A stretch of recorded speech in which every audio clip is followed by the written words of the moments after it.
অপার রহস্যময়। বিজ্ঞান সেই রহস্যের জট খুলছে প্রতিনিয়ত। আজ যা অনাবিষ্কৃত তা অবিশ্বাস্যও বটে। আমাদের ডর অনুষ্ঠানে যে ঘটনার মুখোমুখি আপনি হতে যাচ্ছেন তার যুক্তিসিদ্ধ উত্তর নেই। আমরা প্রতিদিনের জীবনে ভয় বা রহস্যকে যেভাবে স্থান দিয়েছি সেভাবেই এই অনুষ্ঠান আপনার কাছে জায়গা করে নিচ্ছে। এই অনুষ্ঠানের কোনো ঘটনাই সার্বজনীন নয়। ডর মানে ভয়। হন্টেড বাই প্রাণ মিস্টার ম্যাঙ্গো ক্যান্ডি।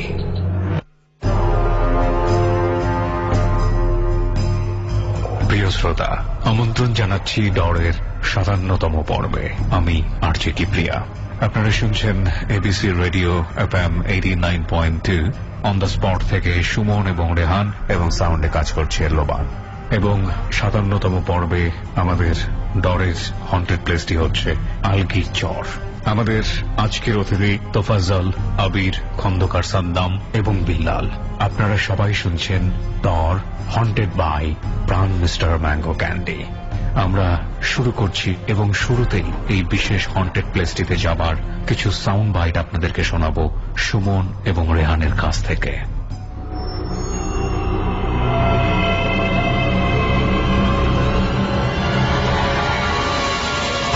ডর মানে ভয়।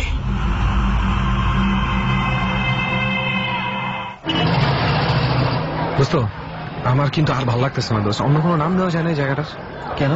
আর কতবার কমো মহাখালীতে আসছি, মহাখালীতে আসছি, মহাখালীতে আসছি। জায়গাটাকে তোর পেইন দিচ্ছে দোস্ত না? সেম মানে অন্যান্য জিনিস যেমন পেইন দেয়, তোর এই জায়গাটা পেইন দিচ্ছে, তাই না? খুব বেশি পেইন দিচ্ছে দোস্ত, এক্সেসিভ। মহাখালী অথচ এত লোক। আচ্ছা যাই হোক, মহাখালীকে চলা খালি করে আমরা চলে যাই, তাহলে মানুষজন কিছুটা দায়িত্ব আমরা পালন করি। আমরা কোথায় যাবো বলতো? ভালুকের কাছে। আমরা এখন ভাল্লুকের কাছে যাব। ভাল্লুকায় যারা রয়েছেন, যারা ময়মনসিংহের বাসিন্দা আছে, তারা শুনলে আবার একটু মাইন্ড করতে পারে। Right, please. আমরা কিন্তু এমনি উই আর জাস্ট কিডিং। একটু মিলে গেল তো ভালুকা, এই কারণে আর কি। যাই হোক, ভালুকার উদ্দেশ্যে রওনা দিব। যত কিছু মিলে যাক, আমরা দুজন কিন্তু মিলি নাই কখনোই। কারণ হচ্ছে কখনোই বাসের ভাড়াটা দিতে যায় না, এটা আপনারা সবাই জানেন। বুঝতে হবে, আমার কাছে নাই। তুই যেমনে পারোস ম্যানেজ কর, জবাব তুই বাসের টিকিট কেটে নিয়ে। আমি কাটুমি না আজকে। আচ্ছা কাটিস না, না কাটলে আমারই কাটতে দেবো। ঠিক আছে, কি ব্যবহারটা নিয়ে নিব না, চল। মহাখালী থেকে বাসে করে আমরা পৌঁছাই ময়মনসিংহের ভালুকায়। ভালুকা থেকে পরপর দুবার টেম্পো চেঞ্জ করে আমরা পৌঁছে যাই দত্তবাজারে। বুঝছো বন্ধু, এই সেই বাজার, দত্তবাজার।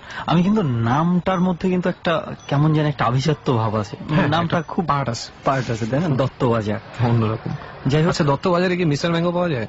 মিস্টার ম্যাঙ্গো কেন? তুমি সারাক্ষণ ম্যাঙ্গো খাইতে খাইতে আসছো, তাও ভুলে গেছো? না দোস্ত, আমার এই কারণে আজকে তোরা একবার খিদা লাগে নাই কেন? কষ্ট মিস্টার ম্যাঙ্গো খাওয়াইছে। পকেট ভরে মিস্টার ম্যাঙ্গো আছে, খাচ্ছি আর হাঁটছি। আচ্ছা থাক, আর বাকিটুকু বললাম না। কিন্তু কাহিনী হচ্ছে দোস্ত, এখন তো অনেকখানি আবার হাইটা আবার যাইতে হবে। বেশিক্ষণ হাঁটতে হবে না মামা, বুঝছো? তুমি এখান থেকে মাত্র 4-5 মিনিট হাঁটলেই তো, এই বাজারটা পার হলেই মনে হয় আমরা যেই ভাবে শুনেছি যে ওইখান থেকে নৌকা পাবো, নৌকায় চর, আলগির চর। তাহলে চল দোস্ত, তাড়াতাড়ি রওনা দিই, কারণ বাই চান্স যদি না পাই ওইখানে নৌকা টোকা, রাত হয়ে গেছে তো। দোস্ত একটা কাজ করি। কি করবি? অনেকগুলো তো তুইও খাইছিস, আমিও খাইছি। এবার সাথে যাবো না? তাহলে মিস্টার ম্যাঙ্গো দেখি 2-1টা দোকানে পাই কিনা। চল, পকেট ভরে নিয়ে করতে যাই। আমাদের গেস্টদের জন্য তো একটু থাকতে হবে। Right, for the mister guest we want the mister mango. Dattabazar থেকে নৌকায় করে পৌঁছাই আমাদের আজকের গন্তব্য চর, আলগির চরে।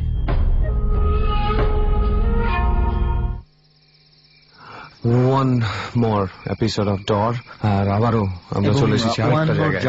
One more journey. এবং জার্নিটা আজকে আমি এনজয় করেছি, বিশেষ করে এই জায়গাগুলোতে কিন্তু আমার খুব একটা আশা হয়নি। এই এরিয়াটাতে আমি খুব একটা আসিনি। একটা অন্যরকম সৌন্দর্য আছে, আর এই এলাকায় দোস্ত তুই খুঁজলেই পথে ঘাটে খালি বাউল পাবি। রাইট, সেটা পথে ঘাটে বাউল পাবো আমরা। এবং আমরা যার আমন্ত্রণে আসছি সেই তোফাজ্জল ভাই, মানে বুঝেই গেছেন যে বাউলের কথা বলতেই তোফাজ্জল ভাই বলেছে যে পথে ঘাটে বাউল পাওয়া যায়। তো যদি তোফাজ্জল ভাই, আমরা মানে এই অনুষ্ঠানের পরে কোথাও থেকে কি বাউল গান শুনতে পারবো কিনা? কোথাও নিয়ে যেতে পারবেন? হ্যাঁ, এরকম অনুষ্ঠানের পরে বাউল গান শুনতে পারবেন। কি বলিস? তাহলে আর কি লাগে, মানে আমাদের গ্রামে শেষ মানে এরকম বাউল হয় আর কি। ওকে, এইটা হচ্ছে ডরের শ্রোতা যারা আছে তাদের জন্য একটা দুঃসংবাদ যে বাউল গানটা আপনারা শুনতে পারবেন, শুধু যারা এই মুহূর্তে আমরা আছি আমরা। যাই হোক, তোফাজ্জল ভাই প্রথমে আপনার পরিচয়টা একটু শুনি। জি, আমি তোফাজ্জল হোসেন, আপনাদের এখন যে জায়গায় নিয়ে আসছি এটা মনে করেন এই জায়গায় অনেক ধরনের মানে কাহিনী আছে। আপনি যেখানেরই বাসিন্দা না? জি, আমি এই জায়গার বাসিন্দা, আমার বাড়ির পাশে বেশি দূরে না। তো ডরের শ্রোতাদেরকে একটু এই ফাঁকে বলি যে যদি অলরেডি আপনারা জেনে গেছেন আমরা কোথায় আসছি, এবং আরো একবার বলি যে আমরা এই মুহূর্তে আছি আলগির চর নামক একটা জায়গায়, এবং তোফাজ্জল ভাই আমাদেরকে আমন্ত্রণ জানিয়েছে এখানে আসার জন্য। আর ঠিক এই মুহূর্তে আমরা একটা বড়ই গাছের পাশে আছি। জি হ্যাঁ, বড়ই গাছটা নিয়েই হচ্ছে মূল ঘটনা, তাই না? হ্যাঁ, যে বড়ই গাছটা দেখতেছেন, ওই ছোট যে বড়ই গাছটা, এই বড়ই গাছটা হচ্ছে যত সময় মানে ঝামেলা হয়, একটু পানি টানি উঠলে মনে হয় বড়ই গাছটা ঢেকে যায়। হ্যাঁ, একটু না মানে বন্যা হইলে আর কি পানিটা বেশি বন্যা হইলে পানিটা এলাকাটা অনেক উঁচু এলাকা, সেই জন্য খুব বেশি পরিমাণে বন্যা হলে, হ্যাঁ বেশি পরিমাণে বন্যা হলে এই জায়গাটা ডুবে যায়, যে জায়গায় এখন আছে। তোফাজ্জল ভাই, এই বড়ই গাছটা নিয়ে কি ঘটনা আছে একটু শুনি। ছোট এই বড়ই গাছটা নিয়ে ঘটনা হচ্ছে, আমার চাচাতো ভাই একদিন এদিক দিয়ে আসছিল, এই দত্তবাজার থেকে এদিক দিয়ে যখন আমাদের বাড়িতে আসে। আচ্ছা, যেই দত্তবাজার পাড়িয়ে যখন আমাদের বাড়িতে আসবে তখন মনে করেন এই জায়গায় এই উনি মানে বাদাম খাইতে ইচ্ছে আসছিল, কি ভাজা বড়ি খাওয়ার তো এমনি ভালো না। তখন উনি কখন? হ্যাঁ, এটা দুপুর বেলার ঘটনা। আচ্ছা, দুপুর 2টা আড়াইটা হবে। উনি যখন আসে তখন এই বড়ই গাছে দাঁড়িয়ে আসতেই উনি ভয় পেয়ে যায়। এমনিতে উনি জানে যে এই বড়ই গাছে অনেক ধরনের ঘটনা ঘটে, তো আসতেই ভয় পেয়ে যায়। ভয় পাওয়ার পরে উনি মানে কেমন দিন একটা ওই জায়গা তখন কষ্ট মষ্ট করে আমাদের বাড়িতে আসে। বাড়িতে আসতেই উনি অসুস্থ হয়ে পড়ে, এমন মানে অসুস্থ হয়ে পড়ে মানে একা যাচ্ছে, অনেক বাথরুম হয় ওনার, মানে যত কবিরাজ দেখা কেউ আর করতে পারে না। তখন উনি বলে দেন আমি আর বাঁচবো না, আমার কবিরাজ যা কিছু করো কোনো লাভ নাই, আমি এই ঘটনা আমি দিক দিয়ে এই বড়ই গাছে যে জায়গায় আমরা আছি, এই বড়ই গাছে যাতে আমরা আসছিলাম। আসার সময় কি কোনো ঘটনা ঘটছিল? না, আসার সময় এমনি কোনো ঘটনা, এমনি উনি একটু অন্য ধরনের লোক ছিল আর কি, এগুলো এরিয়া চলতো সবসময়, ভয় চোখ না পাওয়ারই একত্রে বেশি, তাই হয়তো ওনার এই জায়গায় পরে উনি এই দিনই মানে হঠাৎ করে সবার কাছে মাপ চাপ চাই নিচ্ছে, নেওয়ার পরে একবার উনি মারা যায় আর কি। মানে ওই দিনই মারা যায়? যে ওই দিনই মারা যায়, রাত্রে উনি মারা যায় তখন।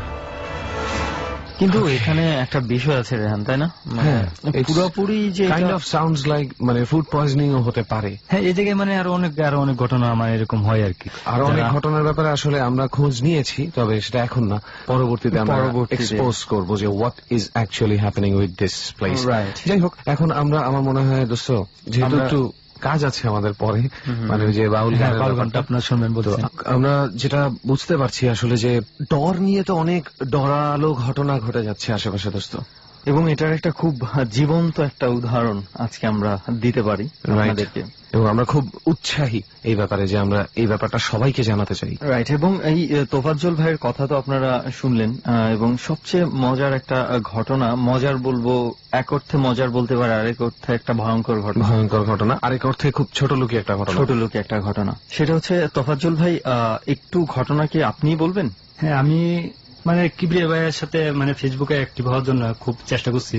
পরবর্তী দিকে একজনের ফ্রেন্ড অনেক, তার মানে উনিও সবসময় বলতো আমার ফ্রেন্ড অনেক, লাইক দিলে ওনাকে পাওয়া যাবে। তা আমি ভাবলাম এটা হয়তো কিবরিয়া ভাইয়ের ফ্রেন্ড পেজ, তখন আমি ওনারে লাইক দিচ্ছি, মানে ওনার সাথে আমার অ্যাডজাস্ট হলো। হওয়ার পরবর্তীতে মানে আমি বললাম যে আমার কিছু ডরের কাহিনী আছে, আমি আসতে চাই আপনাদের এই জায়গায়। আচ্ছা, ফেসবুক ইনবক্সে ওনাকে মেসেজ করতাম, করার পর উনি সাথে সাথে কোনো আনসার দিত না। 2-3 দিন মানে 4 দিন 5 দিন পরে তো আমি ভাবতাম হ্যাঁ হয়তো উনি বিজি থাকতে পারে, আরো অনেকজনই আছে এভাবে মেসেজ করে উত্তর দিতে হয়। তখন অনেকদিন পর আমাকে বলছে হ্যাঁ আমি আসতে পারবো, কিন্তু আমার একটা কাজ করতে হবে। বলতেছে একটা ফর্ম ফিল আপ, মেসেজ করে একটা ফর্ম ফিল আপ দিবে আমার নাম্বারে, আমার নাম্বারটা চাইছি। তখন আমি নাম্বার দিলাম, দেওয়ার পরে উনি বলতেছে কয় এই নাম্বারে একটা মেসেজ যাবে, মেসেজে 150 টাকা, মেসেজটা ফিল আপ করতে আপনার 150 টাকা, মানে ওই ফর্মটা ফিল আপ করতে 150 টাকা লাগবে। ফেসবুকের ইনবক্সে কথাগুলো হচ্ছে, তখন আমি আবার লিখে দিলাম টাকাগুলো কিভাবে দেবো, মেসেজটা কিভাবে আসবে। তখন উনি বলছে আমার পার্সোনাল নাম্বারে মেসেজটা আসবে, আবার এই এবিসি লিখে তারপর পাঠা দিতে হবে। পরে বললাম যে টাকাটা কিভাবে পাঠাবো, তখন বলছে হ্যাঁ আমি একটা বিকাশ নাম্বার দেবো, বিকাশ নাম্বার। পরবর্তীতে উনি একটা বিকাশ নাম্বার আমাকে দেয়, এই নাম্বারে আমাকে বলছে যত শীঘ্রই মানে দেওয়া যাবে ততই তাড়াতাড়ি করে আমি আসতে পারবো ডর অনুষ্ঠান। কত টাকা পাঠাতে বলেছে আপনাকে? প্রথমে বলছে 150 টাকা, কিন্তু আমি ফর্ম ফিল আপের জন্য 150 টাকা লাগবে। 50 টাকা দেওয়ার পরে আমার কত নাম্বার গেছে ওইটা আমার জানাতে হবে, নাম্বারটা আবার ইনবক্সে করে দিবে। তখন আমি বললাম যে ওনার নাম্বার দেওয়ার জন্য, পার্সোনাল নাম্বার, উনি আর নাম্বার দেয় না, বলছে এই ফেসবুকে মানে করার জন্য। তো আমি ডরে যেতে পারবো, 150 টাকা তোমার ব্যাপার না। চিন্তা করে আমি চাইছিলাম টাকাটা দেবো, এই 2-1 দিনের ভিতরে যখন নেট করছি টাকা দেবো, কিন্তু এর ভিতরে আপনি আমাকে ফোন দিয়ে অনেক উপকার করলেন। এই পরবর্তী যেটা আপনি বললেন নাকি এরকম কোন ফ্রেন্ড পেজ ওনার নাই, আমি টাকাটা পরে যাই হোক। কিছু ব্যাপার খুব বেশি ক্লিয়ার থাকা দরকার। ফার্স্ট অফ অল একটা জিনিস সবাইকে জানতে হবে, প্রত্যেকটা শ্রোতা বন্ধুকে, যে এবিসির গেস্ট হয়ে আসার সাথে সেটা যেই প্রোগ্রামই হোক না কেন টাকার কোনো সম্পর্ক এখানে নেই, একদম নেই। এবং আপনারা তো শুনলেন তোফাজ্জল ভাইয়ের মুখে, এবং মানে কি বলবো এটা কোইন্সিডেন্টলি ঘটে গেছে। তোফাজ্জল ভাই যখনই টাকাটা দিবে প্রস্তুতি নিচ্ছে। ঠিক এর একদিন আগেই আমি ফোন দিয়েছিলাম যে ওনার স্টোরি শুনে আমাদের ভালো লেগেছে, দ্যাট মিনস আমি ওনার সাথে সরাসরি ফোন দিয়েছি এবং তখন তোফাজ্জল ভাইয়ের কাছ থেকে এই ঘটনাটা আমার জানা হয়েছে। হয়তোবা আর একটু লেট হলে টাকা দিয়েও দিত। তো আমরা এটা ক্লিয়ারলি বলতে চাই, রেহান একটু আগে যেটা বললো যে এবিসিতে ডরে বা কোনো ধরনের কোনো প্রোগ্রামে আসার জন্য কোনো ধরনের টাকা চাওয়া হয় না। যদি কেউ চেয়ে থাকে এটা আপনি ধরে নেবেন 100% ফ্রড হচ্ছে আপনার সাথে। রাইট, এবং এটা শুধুমাত্র এবিসি রেডিওর জন্য না, বাংলাদেশে যে কয়টা রেডিও আছে কোথাওই এভাবে টাকার বিনিময়ে, ফর্ম ফিল আপের বিনিময়ে কোনোভাবে গেস্ট জোগাড় করা হয় না। 1 লক্ষ টাকাও যদি কেউ আমাদেরকে দিয়ে দেয়, গল্প যদি অরিজিনাল না হয়, সত্য না হয়, কারো পক্ষে কোনোদিনও এবিসি রেডিওতে ঢোকাই সম্ভব না। সো আপনারা দয়া করে এবিসির যে রিয়েল ফ্যান পেজ আছে, ভেরিফাইড ফ্যান পেজ, অর্থাৎ facebook.com/ABC Radio FM 89.2, এই পেজের মাধ্যমে যদি আপনাদেরকে কন্ট্যাক্ট করা না হয় তাহলে দয়া করে কারো কথার উপর ভরসা করে টাকা কেন, নিজেও কোথাও যাবেন না। রাইট, সেখানে আপনি এবিসির ফ্যান পেজটা ভেরিফাইড দেখবেন যে একটা সবুজ টিকমার্ক দেওয়া আছে, ওটা দেখলে বুঝে যাবেন। তাছাড়া ডরে যোগাযোগ করা হয়। রেহানের একটা ফ্যান পেজ আছে এবং আর যে সুমন নামে একটা ফ্যান পেজ আছে, এগুলার অনেক ফেক আইডি আছে। এক্স্যাক্টলি। তো সেই ফেক আইডি থেকে যদি আপনাদেরকে কোনো ধরনের টাকা পয়সার বিষয়ে কিছু বলা হয়, প্লিজ আপনারা সেই বিষয়গুলোতে রেসপন্স করবেন না। এতে যেই ক্ষতিটা হবে সেই জন্য কিন্তু দায় দায়িত্বটা পুরো আপনারই থাকবে। এক্স্যাক্টলি। এবং এই যে তোফাজ্জল ভাইয়ের সাথে যেটা ঘটেছে, এরকম হয়তো আরো 100 জনের সাথে ঘটেছে, আমরা জানি না, কিন্তু উনি আমাদেরকে জানাতে পেরেছেন, উনি হয়তো বেঁচে গিয়েছেন এই যাত্রা, কিন্তু হয়তোবা আমরা জানবো না। আপনি একটা কোনোখানে ঠকে বসে থাকবেন, অবশেষে রেসপন্সিবিলিটিটা কিন্তু কখনোই ডট টিম বা এবিসি নয়, এটা সম্পূর্ণ আপনার বোধের ব্যাপার। দয়া করে আমাদের অরিজিনাল ফ্যান পেজের সাথে যদি আপনার কানেকশন না হয়, কারো কথার উপরে ভরসা করে নিজেকে ডরের অংশ ভাবতে শুরু করবেন না। সো এটাই ছিল মেসেজটা প্রথমে আপনাদেরকে দেওয়ার, একটু ক্লিয়ার হয়ে যাওয়ার। তো এবার আমরা মূল ঘটনার দিকে যাই। Let's move. ঠিক আছে, তাহলে তোফাজ্জল ভাই, আপনার নিজের কিছু ঘটনা আছে যে আপনার ফ্যামিলির আম্মুর সাথে ঘটনা। আপনার আম্মুর সাথে প্রথম যে ঘটনাটা, ওইটা আরো প্রায় 2-3 বছর আগের ঘটনা। আচ্ছা। হঠাৎ করে আম্মা চোখের সামনে জানি সন্ধ্যার পরে কি জানি দেখতে পায় আর কি, মানুষও বুঝতে পারে না, এমনকি অন্য কোনো কিছু বুঝতে পারে না। সন্ধ্যা বন্ধ করে গনি আসলেই তখন মানে কি কবের ঘটনা? এটা 3-4 বছর আগের ঘটনা। আচ্ছা। তখন কি জানি দেখতে পায়, দেখার পরে আম্মা এই জিনিসটা মানে বুঝতে পারে না যে এটা কি, মানে একাদশে কয়েকদিন হওয়ার পরে তখন আমাদের যারা বাড়িতে যেহেতু আমরা কেউ থাকি না, ঢাকা থাকি, তখন আমাদের মুরব্বী আছে, ওদের সাথে যোগাযোগ করে এইরকম ঘটনা। আমার স্বামী ওটা কি কোনো ধরনের কোনো ক্ষতি করতে আসে? হ্যাঁ, ক্ষতি করতে আসে, এটা আমি বলছি, আস্তে আস্তে সব বলবো। তখন মানে এই ঘটনা তখন আর আম্মা আমাদের বলে নাই, না বলার পরে আব্বার কাছে বলছি, আব্বাও ঢাকা থাকে। উনি পরে একদিন টাইম নিয়ে শনিবারের ঘটনা বলছে বাড়িতে যাবি, 2টা বাজে আমাদের পাকুন দিয়ে আমার কাকার দোকান আছে, কাকার দোকানে বসার জন্য বলছে।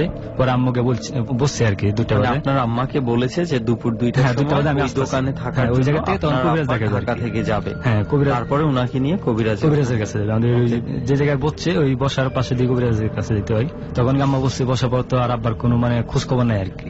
আব্বার কাছে ফোন নাই, ফোন না থাকার কারণে যোগাযোগ হয়নি। 2টা বাজে বলছে, 3টা বাজে তো অবশ্যই আসবি, না আসার কারণে তখন রাত্রে 8টা বেজে গেছে। তখন তো আম্মা তো চলে যেতে হবে, এখন তো উনি বসেছিলেন। হ্যাঁ, যেহেতু আসবে জানে শিওর, কিন্তু যখন দেখছে 8টা বেজে গেছে রাত্রের, তখন আম্মা চিন্তা করলো না, এখন আর আমার থাকা যাবে না, আমি এখন চলে যাই বাড়িতে। তখন আমাদের বাড়ির পাশের বাড়ি একজন প্রতিবেশী, মানে আমার কাকার লাগে সম্পর্কে, উনার সাথে তখন আম্মা মানে আস্তে আস্তে তখন আমাদের বাড়ি থেকে মানে রওনা দিয়ে দিয়েছে। কতটুকু দূরে আপনাদের আমাদের বাড়ি? এই জায়গা থেকে মনে অটো দিয়ে দেখতে হবে 15-20 মিনিট রাস্তা। অটোতে আসতে হয়? হ্যাঁ, 15-20 মিনিট লাগবে আমাদের যে মানে বাড়ি না, মানে যে জায়গায় নামতে হবে আর কি। তখন দুজন একসাথে আসছে, আমার কাকা আর আম্মা। আসার পরে ওই জায়গাতে কিছু হাইটটা যখন মানে একসাথে যখন আস্তে আস্তে আসার পরে উনি ওনার বাড়িতে চলে গেছে। কিছুটা আমাদের চাচার বাড়িতে উনি চলে গেছে। এর থেকে মনে করেন বেশি দূরে না আমাদের বাড়ি, অল্প কিছু রাস্তা দূরে। তখন আম্মা উনি বলছে যে আমি কি আসবো নাকি, তখন কাকার বলতে না আসা লাগবে না, আমি একা যেতে পারবো। তখন উনি বাড়ির ভিতরে যাওয়া, আর উনার বাড়ির মানে ঘরের পিছনে কিছু পাশের জার ছিল, ওই মনে হচ্ছে কি আম্মা যারা ভাবতেছে উনি যাওয়ার পিছন দিক দেয়, দেন পাশের জারগুলো আমার উপরে মনে ভাঙে পড়ে যেতেছে, এরকম মানে আওয়াজ হচ্ছে এবং শব্দ হইতেছে আর কি পিছনে। তখন আম্মার এটা তো কিছু করেনি, যেহেতু আম্মার সাথে সমস্যা আসছে, জানে কি জানি দেখে আগে, তো এটা ভাববে। তখন আম্মা সুদা আবার হাঁটা দিচ্ছে। এরপর আর কিছুটা রাস্তা যাওয়ার পরে আমাদের যে স্কুলটা দ্বারা যাইতে মনে হচ্ছে স্কুলের ভিতর থেকে কি জানি হোমানের শব্দ হচ্ছে। কোনোদিন আর করে না, অন্য দিন তো যা, কিন্তু কোনোদিন এরকম শব্দ পায় না।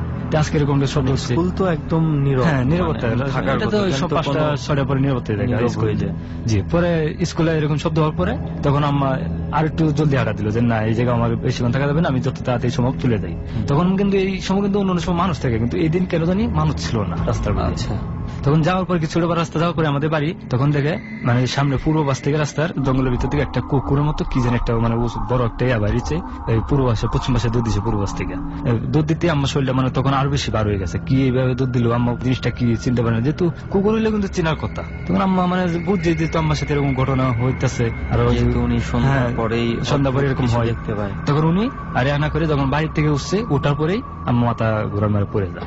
ছোট বোন আসলো ওই ঘরে, ছোট বোন এবং বাড়ির লোকজন চিল্লাচিল্লি শব্দ সব পায়া পরে আইসা করে পানি ছানি দেয়া তখন এক করছে। আব্বার যখন জ্ঞান ফিরেছে এর পিছন দিক দিয়ে পরে আব্বা গেছে বাড়িতে, যাওয়ার পরে আব্বার কাছে পরে ঘটনা মানে জিজ্ঞেস করলো যখন আব্বা কিভাবে হইলো, তখন আম্মা মনে বললো এই ঘটনা আমার সাথে আসার করতে।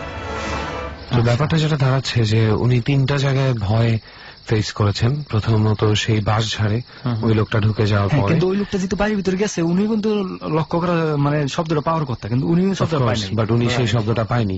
ডর মানে ভয়, ডর। কিন্তু ওই লোকটা যেহেতু বাড়ির ভিতরে গেছে উনি কিন্তু লক্ষ্য করা মানে শব্দটা পাওয়ার কথা, কিন্তু উনি শব্দটা পায়নি, বাট উনি সেই শব্দটা পায়নি। কিন্তু ঘটনা হচ্ছে আমি যেটা বুঝতে পারছি যে কোথাও কিন্তু উনি আক্রমণের মধ্যে পড়েননি। ওই বাঁশঝাড় থেকেও কেউ তাকে আক্রমণ করেনি, ওই স্কুলের ভেতরে শব্দ থেকেও কেউ তাকে আক্রমণ করেনি। ওই পশুটা যখন মানে ওনার সামনে থেকে চলে গেছে তখন আমি ভাবছিলাম যে বাই চান্স মুখোমুখি হয় কিনা, কিন্তু আলটিমেটলি ওনাকে কিন্তু ভয়ই দেখিয়েছে শুধু। ওই যে আমাদের ওই ব্যাপারটা দোষ, কোনো মোটিভ থাকে না মাঝে মাঝে। নিশ্চয়ই জানি না এই ভয় দেখানোর পেছনে কোনো কারণ আছে কিনা, আমরা জানতে পারি না। আরো কিছু যদি শুনতে পাই, আর কোন ঘটনা আমার সাথে এরকম আরো একটা ঘটনা আছে, এটা বেশি দিন আগের না, এটা হচ্ছে 1/8/2015 সালের ঘটনা, গত মাসের ঘটনা। আচ্ছা, তখন মনে করেন মানে রাত্রে খাওয়া দাওয়ার পরে রাত্রে 9টা বাজে যেহেতু শুয়ে পড়বে, বাথরুম করার মানে ক্লিয়ার ছিল এসে পরে শুয়ে আর কি। তখন আম্মা গেছে, যাওয়ার পর আমাদের পিছনে কিন্তু সৌর বিদ্যুৎ লাইট আছে, জঙ্গলের মধ্যে, গ্রামাঞ্চলে কিন্তু জঙ্গলের মধ্যে বাথরুম থাকে, তখন লাইট আছে, লাইটের আলোটা মনে করেন পশ্চিম প্রান্ত একটু কমই পাওয়া যায়। ঘরের পিছনে একটা কল আছে, কল 3 দিয়ে বার দেওয়া, এবং কলের পিছনে বাথরুম, বাথরুমের মধ্যে কিছু অন্ধকার থাকে আর কি। তখন যখন কলের মাঝখানে আমাদের আসছিল আর আমার ছোট বোন বাথরুম ভিতরে আসছিল, হঠাৎ করে দেখতেছে যে আমাদের পাশে একটা বাঁশের জার আছে, বড় বাঁশের জার, মানে প্রচুর শব্দ হচ্ছে। শব্দ হওয়ার পর আমার ছোট ভাই তো মানে ও কিছু বোঝে না, ওরা তো মোবাইল আছে, মোবাইলের লাইট নিয়ে যখন ভিতরে আগা, মানে এটা ওইখানে যারা আছে সবাই শুনতে পাচ্ছে? হ্যাঁ সবাই, হ্যাঁ বুঝছি, ভাই বোন সবাই। জি, তখন মনে করেন যখন যাচ্ছে দেওয়ার প্রতি আম্মা যখন বলছে তুই কই যাস, মানে ছোট ভাই বলছে, বলার পরেই যখন ছোট ভাই বলছে, ছোট ভাই তার আগে সার গেল না, পরে মনে হচ্ছে যে কোরআন নিয়ে একটা বাস করলে কিন্তু প্রচুর শব্দ হয়, মনে হচ্ছে যে বাস একসাথে 50-60টা বাস একসাথে গুবাইতেছে। আচ্ছা, এরকম আওয়াজ হচ্ছে, আওয়াজ হচ্ছে এর ভিতর থেকে, ওই বাঁশঝাড় থেকে, বাঁশঝাড় আম্মা এবং আমার ছোট ভাই থেকে 7-5 হাত দূরে আর কি। তখন মনে হচ্ছে কি জানি মানে প্রচুর কোবাইতেছে। আম্মা তো জিনিসটা বুঝতে পারছে যে এরকম ঘটনা আমার সাথে আরো আগে করছে। আমাদের বাথরুমটা কিন্তু কিছুদিন আগে তৈরি করা হয়েছে, নতুন টিন দিয়া বাথরুম এবং কল, মনে হচ্ছে চতুর্পাশ দিয়া সমানে মানে লাড়ি নিয়ে যদি বাইরে করে যেরকম শব্দ হইতেছে এরকম, কিন্তু চতুর্পাশ দিয়ে শব্দ করতেছে, কিন্তু আম্মা কলের ভিতরে থেকে কাউরে দেখতে পাচ্ছে না, এবং আমার ছোট ভাই কিন্তু পাশে আছে, ছোট ভাই কাউরে দেখতে পাচ্ছে, শব্দটা অনুভব করতেছে না। আমার ছোট ভাই দেখি আম্মা ওদের চলে গেছে, তখন ও ভয় পাইয়া ওই ওয়াশরুম থেকে বাইরে এসে, মানে এমন যে শব্দ হচ্ছে আমাদের বাড়ির যারা আছে সবাই শব্দটা পাচ্ছে। অনেকজন ভাবতেছে আমাদের পাশে বাড়ি একটা ঝগড়া হয়, প্রায় সময় ওরা আবার ঝগড়া হইলে বাড়ি টিনের মধ্যে বাইরে, তখন এটা ভাবতে কেউ আর মানে দেয় না, হইতে থাকে এরকম ঘটনা তো প্রায়ই হয় ওদের মধ্যে। এই চিন্তা করে তখন দেখতেছেন না আমাদের বাড়িতে এরকম শব্দ হচ্ছে, কিন্তু আমাদের বাড়িতে এরকম শব্দ কোনো প্রশ্ন উঠে না, কারণ আমাদের ঘরে এমন কোন লোক নেই যে ঝগড়া করবে কি, এমন কিছু নাই। তখন মন ভাই শব্দ হয়েছে, মনে হচ্ছে কি টিন একবার শেষ, নতুন টিনই কিন্তু ওকে ঘোরা করেছে। ছোট বোনে বাথরুম দিকে দূর অন্ধকারের মধ্যে দুধ দিতে পড়ে গিয়া পায়ে ব্যথা পাইছিল, মানে ছোট বোনে ব্যথা ভাবি থাকা আম্মা গো আমার বাচ্চা বোন কিন্তু শেষ। বের হয়ে আসার পরেও কি শব্দ হচ্ছিল? পরেও শব্দ হচ্ছে, যেটা মানে আম্মা যেটা বলছি আর কি, আমার কাছে যদি মানুষ শব্দ করে একসাথে অত মানুষ আসলেও মানুষের আওয়াজ পাওয়া যাবে, কেউ যদি ডিল মারে তারপরে একটা একটা করে শব্দ হবে, মনে হচ্ছে যে একসাথে অনেকগুলো মানুষ। তখন তো পরে আমাদের বাড়ি যত লোক আছে 50-60 জন সবাই তোর পায়ে আছে, তারাও ওই শব্দ পেয়ে গেছে। তারাও শব্দ পায়, মানে বাড়ি থেকে প্রায় 10-12টা বাড়ির পরে মানুষের শব্দ পাইছে, এত জোরে শব্দ হয়েছে। তখন রাত্রের বিষয় তো একটু জোরে শব্দ, তখন মনে করেন এই সবাই ধরে আসছে, আসার পরে মানে আম্মা ছোট বোনে ধরে ঘরের ভিতরে আনছে, আনার পরে সবাই আসছে, আসার পরে লাইট মাইট নিয়ে দেখে কোনো কিছু মানে যদি একটা বাড়ি দেয় সাধারণভাবে তখন কিন্তু টিনের মধ্যে একটা দাগ হওয়ার কথা, নতুন টিন দাগ করলে কিন্তু তখন দেখা যাবে অবশ্যই, কিন্তু এই জায়গায় কোনো দাগ দেখা গেল না, মানে এরকম করার পরে সবাই আবার যার বাড়ি চলে গেছে। আচ্ছা, টিনে না হয় দাগ দেখলেন না, এই যে আপনারা যে বাঁশঝাড় কোপানোর শব্দ পাচ্ছিলেন, বাঁশ কেটে না বাঁশও কোনো কাটা নেই, মানে বাঁশের মধ্যে কোনো চিহ্ন যেভাবে আছে মানে রাত্রেও সবাই এসে দেখছে, লাইট না দেখা, যেহেতু অনেক মানুষ আসছে বাড়ির সবাই আসার পরে একইভাবে দেখলো না। এতগুলা মানুষ কেমনে ভুল শুনে? এই 3 জনও যদি শুনতো ওকে, যারা ঘরে ঘুমাচ্ছে চুপচাপ বসে, আবার উনি যেভাবে বললো 10-12টা বাড়ি পরে পর্যন্ত সবাই চলে আসছে, যেহেতু আমাদের আন্দাজ করছে আমাদের বাড়িতে এরকম ঘটনা, সবাই চলে আসছে। ওই শব্দ শুনেই আসছে, যে ওনার এই শব্দ শুনে আসছে। পরে সবাই লাইট নিয়ে গিয়ে দেখছে, মানে দ্বিতীয় কথা সৌর দিতে লাইটে আলো আছে, তখন কাউরে দেখতে পাচ্ছে কিন্তু শব্দ হইতেছে, এটা অনুভব করতেছে শব্দ। আম্মা কিন্তু কলের মাঝখানে যে মাঝখানে দাঁড়িয়ে আছে, তারপরে টিন দেওয়া এনে দাঁড়ানো, আর ছোট বোন তো অষ্টমের ভিতরে, কিন্তু এরপরেও কাউরে দেখতে পাচ্ছে, শব্দটা পাইতেছে, একেবারে দেখে কোনো কিছু নাই। আবার আম্মা সন্দেহ হয়েছে, সকালবেলা আবার গেছে, এ থেকে কোনো চিহ্ন নাই, বাসের দ্বারাও নাই, টিনেও নেই। তখন এর ভিতরে আবার এই দিনই রাত্রে আমার বড় ভাবি, মানে আমার ভাবি একটা বাচ্চা আছে, উনি স্বপ্নে দেখছে যে আমার বাতিজিরে কি জানি উড়া নিয়ে যেতে টানিয়ে নিতেছে। তখন ভাবি আমার চিকের পথে পাড়া পরেই, তখন পরে সকালে আমার কাছে বলছি, বলার পরে সকালবেলা সবাই বলতেছে যে তুই এরকম ঘটনা হয়েছে, তোমরা এক কাজ করো, কবিরাজ দেখো তাড়াতাড়ি, কবিরাজ না দেখলে আবার সমস্যা হইতে পারে। এর ভিতরে আবার এই বাসের দাঁড়িয়ে আমার এক দাদা অনেকদিন আগে উপরে উঠছিল, মানে বাসায় পাতা পাড়ার জন্য, গরুর জন্য উপরে উঠার পরে উনি আবার তুলার আসি, উনি এগুলো অল্পতি বুঝতে পারে, উঠার পরে উনারে প্রত্যেকে নিষেধ কথা, তুই চলে যা, এত তো সমস্যা হবে। আচ্ছা, উনি স্বাভাবিকভাবে চলে আসে, যে তুই বুঝতে পারছিস জিনিসটা অন্যদিকে তুলে আসি, উনি বুঝতে পারছি, উনি চলে এসে তখন আমার এমন বলছিল, তোমরা যদি তুই জায়গায় থাকো তুই সাবধানে থাকো, এরকম মানে উপরে এরকম সমস্যা। কিছুই বলেছিল এটা উনার উপর থেকে একজন, মানে উনিও তো কিছু বলে না, আমরা ভয় পাই বাড়ির, যেহেতু আমাদের বাড়ি থেকে থাকে না। সেটা কি এমন যে উনি যখন গাছের উপরে উঠেছে তখন দেখেছি যে ওখানে সামনে কি জানি বলতেছে, বসে আছে, আমার কাছে যেটা শুনলাম আর কি, উনি স্বাভাবিকভাবে হালকা পাতলা ভাবে বলে গেছে, যেহেতু ভয় পাইলে আবার সমস্যা, যেহেতু উনি বুঝতে পারছে জিনিসটা বড় ধরনের একটা কিছু। তখন আম্মার বলছে তোমরা এই জায়গায় সাবধানে কাজ কাম করো, সাবধানে থাকো। তো আপনার আম্মা কি এখনো মানে রাতের বেলা বিভিন্ন জিনিস দেখতে পায়? না, এখনো। এরপরে মনে করেন এই দিনে শনিবারের ঘটনা, রাতে 9টা তোমার বাদে রবিবার তো কিন্তু কবিরাজ হয় না, শনিবার এবং মঙ্গলবারে কিন্তু কবিরাজের একটা করে, তখন সামনে মঙ্গলবার যেতে হবে, তখন মঙ্গলবারে পরে এক কবিরাজ এসে গেছে, যাওয়ার পরে আমাদের ফ্যামিলির সবাই, মানে যারা বাড়িতে থাকে সবার পরে একটা করে তাবিজ দিছে, আর বলছে তোমার পিছনে এই জিনিসটা অনেকদিন ধরে আসছে, তোমার ক্ষতি করার চেষ্টা করছিল, যাকে এখন এটা দিচ্ছে, এই তাবিজটা সবসময় সাথে করে রাখবে, তাতে দ্বিতীয়ত সমস্যা হবে না, যতটুকু আল্লাহর মতো জানি। পরে এই কথাটা বলছে আমার। আসলে এই শব্দের ব্যাপারটা খুব মিস্ট্রিয়াস। হ্যাঁ, মনে আছে অনেক আগে একদম দরের শুরুর দিকে আমি তোকে বলছিলাম ফেনীর একটা ঘটনা, সেখানেও একটা জঙ্গলের ভিতরে প্রতি রাত্রে না হলো সপ্তাহে 2-3 দিন মানুষ শব্দ পেত, যে মানে ভিতরে শব্দটা অনেকটা এরকম হতো যে অনেক মানুষ মিলে যখন হঠাৎ করে একটা মণ্ডপ বানিয়ে পূজা করলে যে ধরনের শব্দগুলো হয় না, মানে কোনো একটা কিছুতে বাড়ি দেওয়া হচ্ছে, টাং টাং টাং টাং, এই ধরনের, তো এই শব্দটা পেত। কিন্তু ওই জায়গাটা কিন্তু পুরাটুকু জঙ্গল ভিতরে, কেউ যায় না, এবং ওখানে কোনো ফাঁকা জায়গাও নেই এরকম বসার মতন। মজার ব্যাপার হচ্ছে এরকম হতে হতে কোনো এক সময় একটু প্রতিবন্ধী টাইপের একটা ছেলে, সে হচ্ছে বোবা, কথা বলতে পারে না, তো এক পর্যায়ে সে রাতে গিয়ে জঙ্গলের সামনে গিয়ে একটা টিনের মানে বক্সে সে লাঠি দিয়ে বাড়ি দেয়, প্রচন্ড শব্দ করে, সেও একটা প্রতিবাদমূলক ভাবে, এবং সাথে সাথে শব্দটা থেমে যায়। আচ্ছা, সাথে সাথে শব্দটা থেমে যায়, পরে আবার হয়, কিন্তু ওই শব্দের রিয়াকশন কিন্তু হয়, কিন্তু সবাই মিলে ভিতরে বনে গিয়ে কিন্তু কাউকে পাইনি, এবং গিয়েছিল সব খোঁজার জন্য।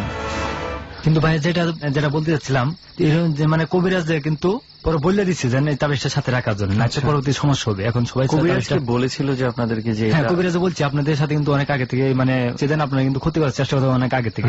আমরা কিন্তু অত কিছু বলেন কবিরাজের কাছে, যে জাসকালি যে এই দিন ঘটনাটা বলছে, কিন্তু আমার বলছে আরো আগে থেকেই আপনার ক্ষতি করার চেষ্টা করতেছে, কিন্তু পারে না ক্ষতি করার জন্য, আপনার যে সাহস আছে সাহসের জন্য পারে না। আসলে আমার মনে হয় এখানে কবিরাজ বলি আর যাই বলি না কেন, মূলত সাহসটাই হচ্ছে মূল বিষয়। কবিরাজের কথা আসলে বলতে বলতে আমি আর রেহান ক্লান্তই হয়ে গেছি কাইন্ড অফ, কিন্তু তারপরেও আমরা বলি যে প্লিজ সবসময় কবিরাজিতে সবকিছুর সমাধান খুঁজতে যাবেন না, এতে হিতে বিপরীত হইতে পারে। রাইট, হিতে বিপরীত হওয়ার সম্ভাবনা অনেক বেশি থাকে, হয়তো বা সামান্য কোনো মানে মেডিকেল প্রবলেমও হতে পারে, সেই জায়গাটাতে দেখা যাবে যে কবিরাজের চিকিৎসার ধরনের কারণে অনেকে মানসিক রোগীতে পরিণত হতে পারে। সো এত বড় স্টেপ আপনারা সহজে নেবেন না, আগে মেডিকেল স্টেপ নিন, তারপরেও যদি কাজ না করে তখন অনেক কিছু আছে। এবং একটা কথা আমরা বলতে পারি যে আপনারা যার যার এলাকায় একটু চোখ কান খোলা রাখলেই দেখবেন যে শত শত ফ্রডের ঘটনা আছে, কবিরাজির নামে শত শত ফ্রড হচ্ছে। Right, so be careful.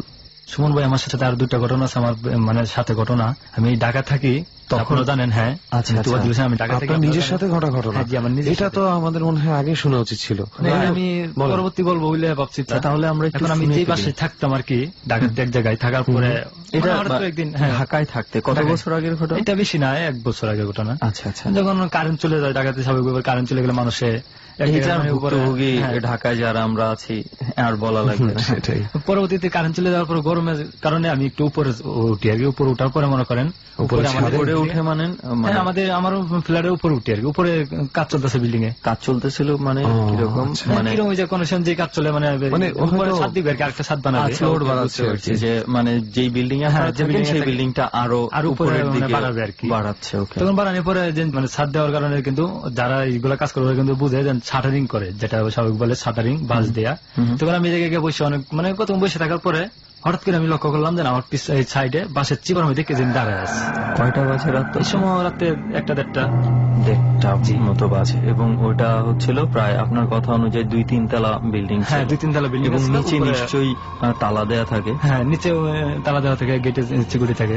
কিন্তু পরবর্তী যখন আমি উপরে উঠছি, উপরে মানে দেখলাম কে যেন দাঁড়ায় আছে। কতক্ষণ আমি লক্ষ্য করলাম, লক্ষ্য করার পরে মানে 1-5 জনে দাঁড়িয়েছে, আমি লোকটা খেয়াল করতে পারি না। আর কি থাকবে এত রাতে, তো কেউ থাকার কথা না এই বাসের চিপার মধ্যে।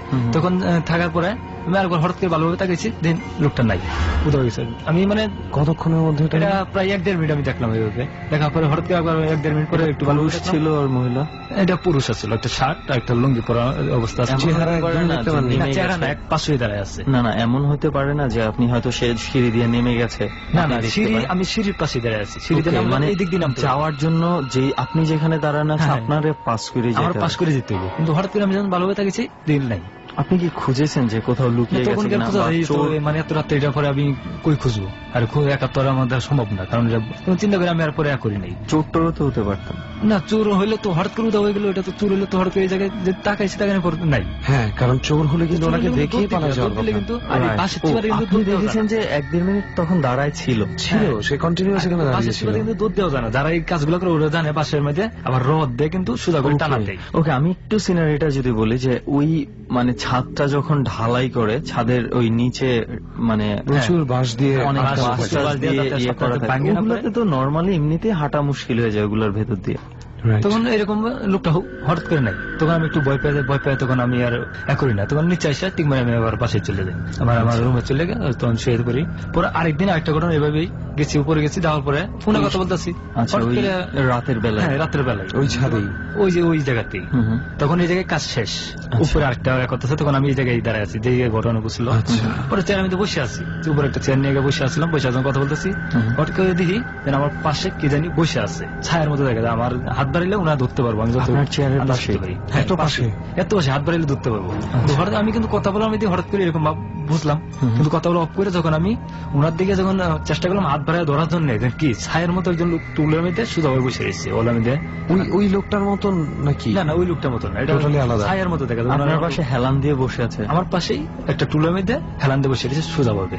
আচ্ছা, তখন আমি চেষ্টা করলাম ধরার জন্য, কিন্তু ওনারা ধরতে পারতেছি না। কেন ধরতে পারতেছি না? কিন্তু আমার মুখ থেকে কোনো শব্দ বেরিতেছে না। আমি একটু চিল্লাইতেছি, তখন চিল্লাইতেছি, কিন্তু কোনো শব্দ বেরিতেছে না। না বাড়িনি কারণে তো হঠাৎ করে একবার দিই লোকটা নাই, এই জায়গায় চেয়ার থেকে আপনার হোটেলের লোকটা নেই। তখন আমি আবার ভয় পেয়ে যাই, ভয় পাওয়ার পর থেকে আমি আর মানে উপরে আর এগুলো আর যাই। আপনি মানে কিছু ব্যাপার আমি বুঝতে পারলাম না, লোকটা আপনার পাশে বসেছিল, মানে কিন্তু আপনি দেখার সাথে সাথে আপনার আর মুখ দিয়ে কথা বেরোচ্ছিল, না, এবং কি আমার গায়ে শক্তিও নেই যে আপনি তাকে টাচ করবেন, এবং কিছুক্ষণের মধ্যে লোকটা নেই। এই 1-1.5 মিনিট 2 মিনিটের ভিতরে আবার লোকটা নেই। আচ্ছা, লোকটা যাওয়ার সাথে সাথেই কি আপনি আবার নর্মাল হয়ে গেছেন, কথা বলতে পারছেন, মুখ করতে পারছেন? কথা বলতে আমি আবার ঠিকঠাক হয়ে গেছি আগের মতোই। এবং ওই যে লোকটা আপনি বাঁশঝাড়ের মাঝখানে, সরি বাঁশঝাড় না তো, ওই যে ঢালাইয়ের মাঝখানে দেখেছিলেন, তার সাথে এই লোকের কোনো মিল নেই? এই লোকের কোনো মিল নেই। হঠাৎ করে চলে যাওয়ার তো কোনো আমি প্রশ্ন মানে কোনো উত্তর পাইতেছি না। আমার যতটুকু মনে হচ্ছে আপনি যেখানে থাকতেন ওইখানে কোনো একটা ঘটনা আছে। ওই বাসাটা আমি ওই যে বাসে যাওয়ার আগে আমি শুনছিলাম বাসার মধ্যে এরকম কোনো মানে ঘটনা, খারাপ কোনো আছে। আচ্ছা, ওইখানে কি কাজ করা অবস্থায় মানে কোনো শ্রমিক কখনো মারা গিয়েছিল বা এরকম? মানে হালকা পাতলা তো শ্রমিক আঘাত পাই, কিন্তু এরকম কোনো ঘটনা হয় না। বড় ধরনের কোনো দুর্ঘটনা ঘটনা। আচ্ছা, কিন্তু আমি যখন এই জায়গায় বাসার মধ্যে গেছি, আমার সাথে একজন যে থাকে উনি একদিন বলছিল যে বাসাটা আসলে ভালো না, বাসা ওই কি খারাপ কি আছে। আমি তো কিছু আর ইয়া করতাম না, এটা স্বাভাবিক খারাপ থাকতে পারে, সব জায়গায় আছে। যে আমরা যে জায়গায় ভাবি, এই জায়গাতে আছে, অন্য জায়গাতে তো আছে, তাই আমি আর একটু শেয়ার করিনি। কিন্তু এই দিন আমার সাথে 2টা ঘটনা এভাবে ঘটার পরে আমি আর উপরে উঠি। সেকেন্ড যে ঘটনাটা শুনলাম, এইটা হচ্ছে আমার কাছে অনেক ভয়ঙ্কর একটা ঘটনা মনে হইতেছে। যে স্বাভাবিক পাশে বসে রয়েছে, ধরতে হাত বাড়াচ্ছে কিন্তু ধরতে পারতেছে না, মানে এটা কি হইতে পারে? এটার তো কোনো ধরনের কোনো মানে সলিউশনই আমার চেয়ারের মধ্যে বসে রয়েছে, দেখতেছি ছায়ার মতো কোনো মানুষ বোঝা যাচ্ছে না, ছায়া কিন্তু অবয়বটা দেখতে হ্যাঁ পাচ্ছি। অবয়বটা মানে একটা মানুষের ছায়া থাকলে যেরকম, কিন্তু একটা মানুষ যদি দাঁড়ায় থাকে তো উনার দাঁড়ায় থাকলে কিন্তু ছায়া কিন্তু সোজা থাকবে, বসে মানে একটা মানুষ স্বাভাবিকভাবে যে বসে থাকে এইভাবেই বসে রয়েছে, মানুষ কনফার্ম কিছু একটা আছে। অফকোর্স কিছু হ্যাঁ, একটা যেহেতু আছে। আমি উঠার আগে কিন্তু একজন আমার বলছিল এই জায়গায় খারাপ কিছু আসছে, আমি এগুলো তো তারপরে কি আপনি ওই বাসা ছেড়ে দিয়েছেন? হ্যাঁ তারপরে ওই বাসা ছেড়ে দিচ্ছি, এখন অন্য জায়গায় থাকি। আর কি করার আছে, যাই হোক। থ্যাংক ইউ তোফাজ্জল ভাই, আপনি আপনার অনেক অনেক পার্সোনাল কিছু ব্যাপার আমাদের সাথে শেয়ার করেছেন, এবং এখন যেহেতু ওই বাসাটা ছেড়ে দিয়েছেন তাহলে তো আর ভয়ের কিছু নেই। জি ভয়ের কিছু নাই। ওকে, আপনাদেরকে থ্যাংক ইউ। যদি আরো যদি কোনো ঘটনা হয় আমার, তাহলে জানালে আমাকে। অফকোর্স আপনি এখন ডর টিমেরই একটা পার্ট, যারা ডরে অংশগ্রহণ করে। তো ওকে তোফাজ্জল ভাই, অনেক ধন্যবাদ আপনার। আরো একবার ধন্যবাদ দিলাম যে আরো কিছু ইন্টারেস্টিং ঘটনা যেখানে, এবং সবচেয়ে ইন্টারেস্টিং ঘটনা হচ্ছে এটা দোষ, যে উনি সবচেয়ে ইন্টারেস্টিং ঘটনাগুলো অনেক পরে বলেছে, জমিয়ে রেখেছিলেন, পরবর্তীতে বলা যায়। আমরা আসলে পারছিলাম না অপেক্ষা করতে। তো যাই হোক, চলেন যে আরো যারা ঘটনা জমিয়ে রেখেছে এবার তাদের দিকে যাই, তাদের ঘটনা এক এক করে শুনি। জি ওকে। ওকে বন্ধু, তোফাজ্জল ভাই তো জল শুকায় দিল বুকের ভিতরের, এরপরে কোথায় যাবো বল? এরপর আমরা আবির ভাইয়ের কাছে চলে যাই। আবির ভাইয়ের পরিচয়টা তো আগে একটু জানতে হবে। আবির ভাই কি করছেন এখন, আপনি কে, আমাদেরকে একটু জানান। আমার নাম আবির, আমি নারায়ণগঞ্জ থাকি, আমি ইন্টার সেকেন্ড ইয়ারে পড়তেছি। ডর মানে ভয়। প্রিয় শ্রোতা, আমন্ত্রণ জানাচ্ছি ডরের 57তম পর্বে। আমি আরজে কিপ্রিয়া। আপনারা শুনছেন ABC radio FM 89.2। On the spot থেকে সুমন এবং রেহান, এবং সাউন্ডে কাজ করছে লোমান। এবং 57তম পর্বে আমাদের ডরের হন্টেড প্লেসটি হচ্ছে আলগির চর। আমাদের আজকের অতিথি তোফাজ্জল, আবির, খন্দকার সাদ্দাম এবং বিল্লাল। আবারও ফিরছি ডরে, ঠিক সেখান থেকে যেখানে আমরা ছোট্ট একটা বিরতি নিয়েছিলাম। ডর। আমার নাম আবির, আমি নারায়ণগঞ্জ থাকি, আমি ইন্টার সেকেন্ড ইয়ারে পড়তেছি এবার। ইন্টার সেকেন্ড ইয়ারে পড়ছেন। আপনার সাথে যে ঘটনাগুলো ঘটেছে বা যে এক্সপেরিয়েন্স গুলো আপনি শেয়ার করবেন, এগুলো কি আপনার নিজের সাথেই ঘটা সবগুলো? হ্যাঁ, এটা আমার নিজের সাথেই ঘটা। আচ্ছা, এবং আপনি কোথায় থাকেন এখন? এখন আমি থাকি মাঝদাইর গোরস্থান সংলগ্ন শেরে বাংলা রুট। ভাগ্যিস উনি সংলগ্ন কথাটা বলেছেন একটু পরে হলেও, আমি একটু মানে উনি বলছিলেন মাঝদাই গোরস্থানে থাকি, তো তখন মানে একটু অন্যরকম হয়ে গেছিল। তাছাড়া আর এখন আছি বলতে তো হচ্ছে এখন যে জায়গায় আছি সে তো অন্য কথা, কিন্তু উনি বর্তমান যুগে কোথায় আছেন সেটাই হচ্ছে আমাদের প্রশ্ন ছিল। যাই হোক, তো আমরা আপনার এক্সপেরিয়েন্স গুলো শুনতে চাই। আপনি কোন এক্সপেরিয়েন্সটা আমাদের সাথে প্রথম শেয়ার করতে চান? আমি প্রথম শেয়ার করতে চাচ্ছি, আমি যখন ছোট 8 বছর, তখন আমি পঞ্চবটি থাকি, আমাদের নারায়ণগঞ্জে। আচ্ছা। তো আমরা একটা ফ্ল্যাট ভাড়া নেই। ওকে। ভাড়া যখন নেই তখন জানি না ওটার ভিতরে কি সব আজব কিছু হয়েছে কি না। ভাড়া নেওয়ার পর আমরা থাকতে শুরু করি। কয়েকদিন থাকার পর কি হয়, আমার আম্মু প্রেগনেন্ট থাকে। আচ্ছা। 5 মাস প্রেগনেন্ট থাকে। 5 মাস হওয়ার পরে আম্মুর খুব হাই প্রেশার। তখন নানু বাড়ি থেকে বলে যে তোরা খালামণিদের বাসায় এসে পড়। আচ্ছা। তো আমরা খালামণিদের বাসায় চলে যাই। আমার কি হয়, আমি কারো টয়লেট ইউজ করতে পারি না। আচ্ছা। তো আমি আম্মুকে বলি 3 দিন হয়ে গেছে, আমি আমাদের বাসায় যাব, ওয়াশরুমে যাই, আমি গোসল টোসল করে ফিরে আসবো। তো আমি আম্মু বলে যে তুই একাই যাবি না তোর কাজিনকে নিয়ে যা। আমি বললাম যে না, আমি একাই যাব। তো আমি যাই চাবিটা নিয়ে আম্মুর কাছ থেকে। ওখান থেকে আপনাদের বাসাটার দূরত্ব কতটুকু? 2 মিনিট, পাশাপাশি বিল্ডিং। আচ্ছা, এই কারণে আপনি এত ছোট, তারপরেও আপনাকে যেতে অ্যালাউ করা হয়েছে? জি। তো আমি যাই চাবি নিয়ে, আর আম্মু বলে দেয় যে ঘরে ঢুকে দরজাটা লাগাই নিস, নাহলে কোনো চোর টোর ঢুকবে। আচ্ছা। তো আমি যাই, দরজা খুলে আমি দরজাটা ভালোভাবে লাগাই। লাগানোর পর আমি ওয়াশরুমে যাই, যে গোসল করতে শুরু করি। তো আমি যখন, আমাদের টয়লেটে একটা লোহার মগ ছিল, আচ্ছা, আগের দিনের, তো আমি সেটা দিয়ে পানি ঢালতে থাকি। হঠাৎ করে মগটা আমার মাথার উপর পড়ে যায়। আপনার হাত ফসকে পড়ে যায়? হ্যাঁ, আমার হাত ফসকে, আমি তখন মনে করি আমার হাত ফসকে পড়ে যায়, কিন্তু সেটা ছিল না হয়তোবা। কিছুক্ষণ গোসল করার পর আমি পড়ে যাই টয়লেটের ভিতরে। আমি মনে করি পা পিছলা খেয়ে পড়ে গেছি। তো যখন আমি পড়ে যাই, উঠা বলি যে কোমরে খুব ব্যথা পেয়েছি, এখন আর গোসল করবো না, চলে যাবো, বাসায় চলে যাবো। তো আমি শরীর টরিল গামছা দিয়ে পোষার পর আমি দরজাটা খুলতে চেষ্টা করি টয়লেটের। আচ্ছা। কিন্তু দরজাটা খুলে না, কোনোভাবেই খুলে না দরজাটা। অনেকভাবে ট্রাই করি, চিল্লাচিল্লি করি, কান্নাকাটি করি, কিন্তু মূল দরজাটা যেটা ঘরে ঢোকার দরজা সেটাও তো বন্ধ ছিল। সেটাও বন্ধ ছিল। ওকে। কোনোভাবেই খুলে না। তো আমি কি করব, চিন্তা করি কাকে ডাক দেব। পিছনে আমার আবার বড় মামার বাড়ি। আম্মু বলছিল যদি রাত বিরাতে আমার পেটে ব্যথা হয় বা যে কোনো সমস্যা হয় তোর মামাকে ডাক দিবি। কিভাবে ডাক দিব? টয়লেট দিয়ে ভেন্টিলেটর দিয়ে তোর মামাদের ছাদ দেখা যায়, মামি বইলা ডাক দিলেই তোর মামি আসবে। আর মামিকে বলে দেয় যে আবিরের গলা পাইলে আপনার উঠেন। আচ্ছা। ও তো ছোট, ঘর থেকে বের হতে পারবো না। তো সেটা চিন্তা করে আমি চিন্তা করি যে মামিকে ডাক দিই। টয়লেট একটু উঁচা ছিল, সেটার উপরে উঠি, উইটা ভেন্টিলেটর দিয়ে তাকাই আমি ডাক দিই মামিকে। ওকে। যখন 10 মিনিট হয়ে যায় তখন মামিদের ভাড়াটিয়া শুনতে পায় আমার গলা। আচ্ছা। শুনতে পেয়ে মামিকে বলে যে আপনার ননদের ছেলে ডাকতেছে, হয়তো বা আপনার ননদের খুব সমস্যা। মামি দৌড়ায় ওঠে, ওঠার পর বলতেছে আবির কি হয়েছে? তো আমি বলি যে উনি ঘরের ভিতরে ঢুকলেন কিভাবে? ঘরের ভিতরে ভেন্টিলেটর দিয়ে, ছাদ দিয়ে, ভেন্টিলেটর থেকেই কথোপকথন হচ্ছে। ভেন্টিলেটর দিয়ে কথা বলতেছি। তো বলতে কি হয়েছে? আমি বললাম যে আমি দরজা খুলতেছে না। মামি তুই কেন আসছস? আমি বললাম যে আমি গোসল করতে আসছি, এখন দরজাটা আমার খুলতেছে না। তো মামি বলে যে কাঠের দরজা যে কোনো ভাবে লাগতেই পারে, স্বাভাবিক, তুই এইভাবে টান দে ওইভাবে টান দে। আমি নাই মা, মামি আবার দেখতেছে আমাকে।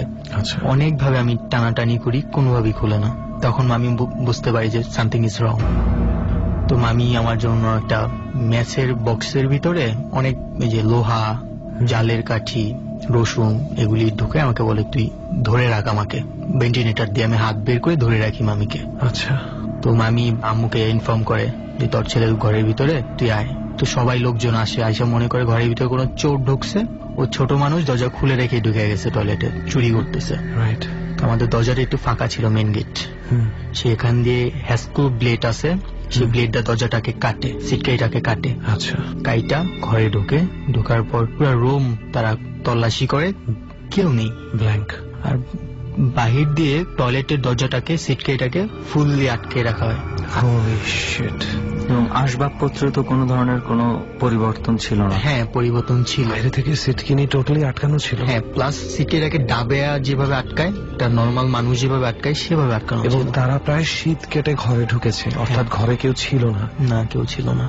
Damn it, man. এবং এটা হচ্ছে যে একটু আগে বলছিল যে সিটকারি এভাবেই লেগে যেতে পারে অনেক সময়, কিন্তু ও যেটা বললো একটু আগে যে একদম খুব ভালোভাবে লাগানো বলতে, ধর কেউ যদি দরজা টান দিল হয়তো সিটকারিটা কোনোভাবে একটু লেগে যেতে পারে, এটা পুরোপুরি লেগে এটা কখনো যাবেই না।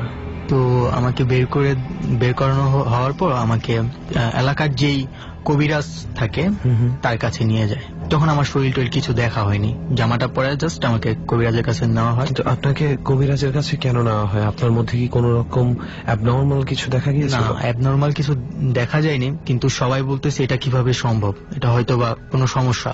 আচ্ছা। তো নিয়ে যাওয়ার পর কবিরাজ ফার্স্টে আমাকে বলে ওর জামা কাপড় গেঞ্জিটা খোলাও বা হাফ প্যান্ট পরে আমার কাছে নিয়ে আসো। আচ্ছা। ওর শরীরে কোনো দাগ টাগ আছে কিনা। তো আমাকে নিয়ে যায়, সেন্টু গেঞ্জি পরায়, পিঠের ভিতরে দেখে একটা থাপ্পড়ের দাগ লাল হয়ে রয়েছে।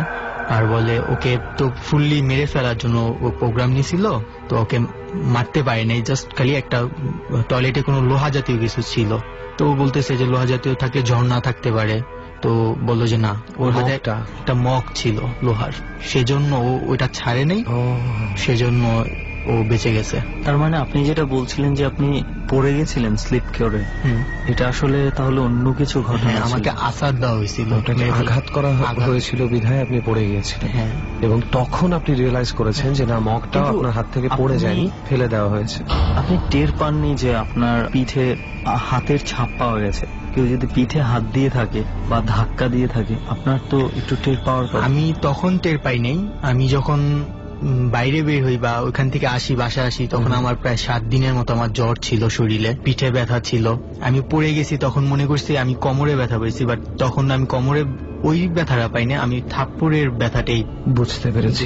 আসলে ব্যাপারটা কি ছিল, তুই যে প্রশ্নটা করছিস সেটা পারফেক্টলি লজিক্যাল, যে তখন নিয়ে কেন বুঝতে পারেনি। বাট অনেক সময় কিন্তু আমাদের এরকম হয় যে মনে কর তুই অনেক দৌড়াদৌড়ির উপরে ছিলি, বাসায় ফিরে দেখছিস যে তোর হাতের কোন একটা কেটে আছে, কিন্তু উত্তেজনায় বা তখনকার অবস্থানে তুই এটা খেয়াল করিসনি। পরে আবার মনে করলে ঠিকই মনে পড়তে পারিস যে ওইখান থেকে ওইখানে যাওয়ার সময় একটা খোঁচা লেগেছিল, হয়তো এই কারণে কেটে গেছে। আবির ভাইয়ের সাথেও অনেকটা এরকম ভাবেই ঘটেছে ঘটনা। আমরা যখন ওই রুম থেকে আইসা পড়ি তখন কি হয়, প্রায় 10-12 দিন চলে যায়। কুরবানির ঈদ কিছুদিন আগে চলে গেছিল, তো কুরবানির মাংস ছিল ফ্রিজে অনেক। তো ভাড়াটিয়ারা বলতেছে, পাশের ফ্ল্যাটের ওরা বলতেছে যে তোমাদের ঘর থেকে পচা গন্ধ আসে, প্রচন্ড পচা গন্ধ। তো আমরা মামা 4-5 জন যাই, তো যায়া দেখি আমাদের ফ্রিজের ডিপ ফ্রিজের যে দরজাটা সেটা পুরো ফুললি খোলা, মাংস পচে গেছে। ফ্রিজে স্টোরাইজার থাকে সেটার প্লাগ খোলানো, প্লাস স্টোরাইজারের প্লাগটা যে মেইন সুইচে থাকে সেটাও খোলানো। আর তারা কিছুদিন পর আমাদের আরো ফোন দেয়, আমরা ফ্রিজটা নিয়ে এসে পড়ি ঘর থেকে পচা গন্ধর কারণে। তারা বলে যে তোমাদের ঘর থেকে একটা আসে, আওয়াজ আসে। তো আমরা বললাম কিসের আওয়াজ? বলে কিছু একটা নুপুর হাঁটলে যেরকম একটা আওয়াজ, সেই আওয়াজ। আর যে শলার ঝাড়ু দিয়ে যে ঝাড়ু দিলে একটা কচকচ আওয়াজ হয়, সেই আওয়াজটা আছে প্রত্যেক দিন দুপুরে, সন্ধ্যা।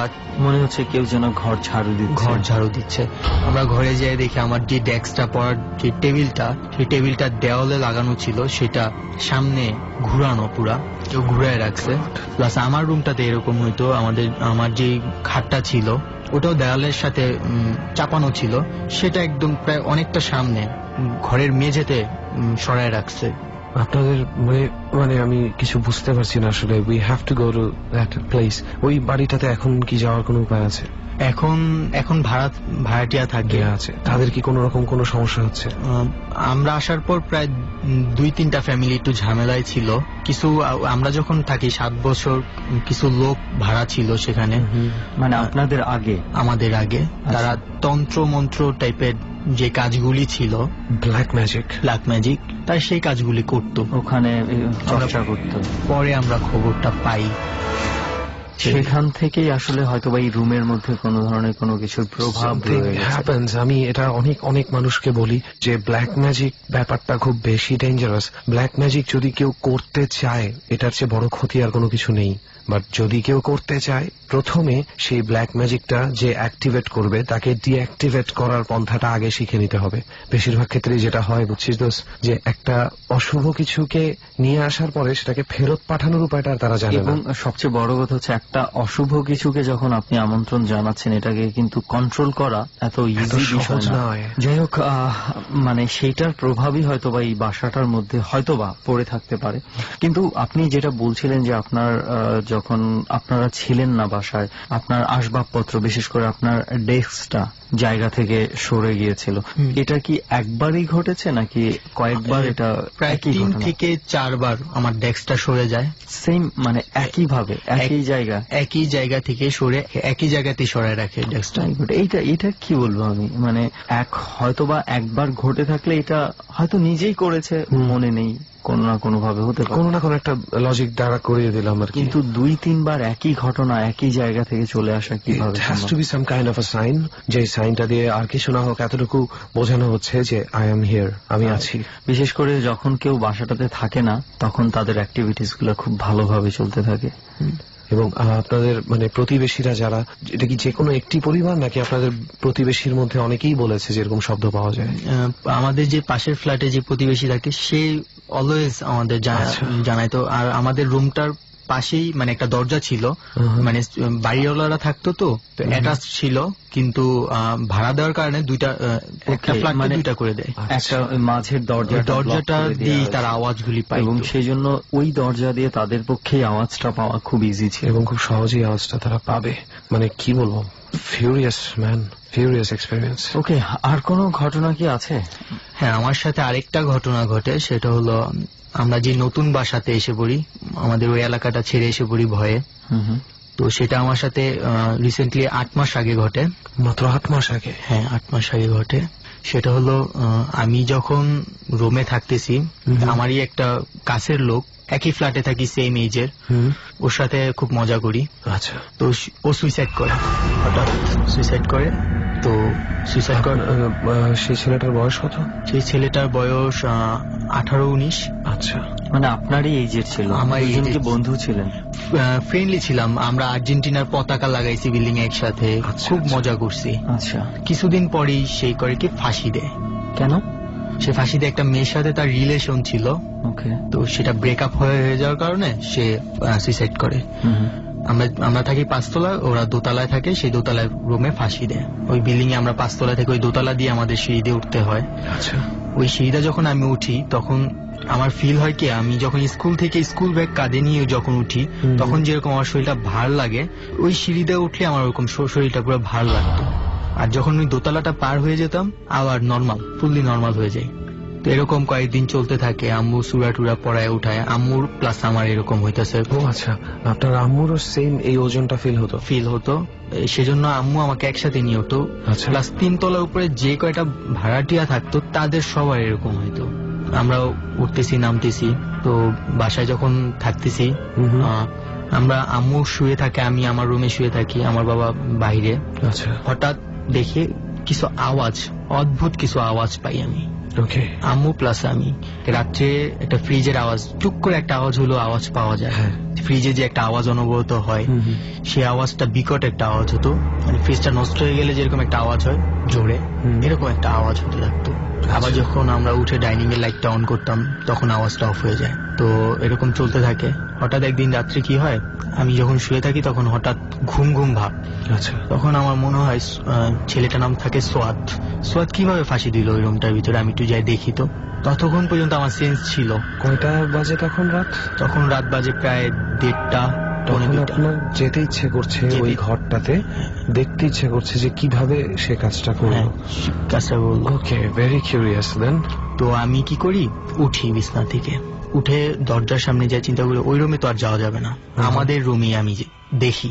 তো যখন আমি আমার রুমটা ডাইনিং এ গেলাম, যাওয়ার পর আমি সেন্স ছিল কিনা জানি না, আমি ডাইনিং থেকে, আম্মু বললো যে আমি ডাইনিং থেকে চেয়ার টান দিয়ে আমি ডাইনিং এর ফ্যানটাকে আমি ছোট বোনের ওড়না বান্ধি, গিট দিয়ে আমি দেখতেছি, তাকাই রয়েছি। এর ভিতরে আপনি নিজেই করছেন? আমারটা আমি নিজেই করতেছি। তো তখন কি হয়, চেয়ারটা আমি ডাইনিং থেকে টান দেওয়ার কারণে যে একটা আওয়াজ হয়, সে আওয়াজে আম্মু উঠে যায়। কারণ বাবা বাইরে থাকে, আম্মু যে কোনো আওয়াজ পেলেই উঠে যায়। তো উঠে কি করে আমার রুমে যে দেখে আমি নাই বিছানায়, তো ডাইনিং এ যায়। ডাইনিং এ যাওয়ার পর দেখে যে আমি চেয়ারের উপরে আমি এটা গিট দিয়ে ফেলছি। এখন আমি তাকাই রয়েছি, আমার গলায় দিব কিনা ভাবতেছি। আম্মু বললো, আম্মু যখন আম্মু চিল্লান দিয়ে কান্না করে আমাকে টাচ করে, তখন আমি ফিল করি আমি কি করতেছি, আমি এরকম কেন করতে। তখন আপনি সদ্বিদ ফিরে পেলেন? হ্যাঁ, আমি ফিরে পাই। তখন আমি ভয়ে চেয়ার থেকে নেমে যাই, আম্মু কি হয়েছে, আমি এরকম করতেছি কেন। তো আম্মু আমাকে সাথে সাথে, এত রাতে তো বাইরে বের হওয়া যাবে না, আম্মুর সাথে সাথে রুমে নিয়ে যায়। আম্মুর সাথে আমাকে ঘুম পাড়ায়, আমি ঘুমাই। তারপর আমরা বাসাটা কি করি, ওখানে রেখে আমরা নানুদের বাসায় থাকি কয়েকদিন।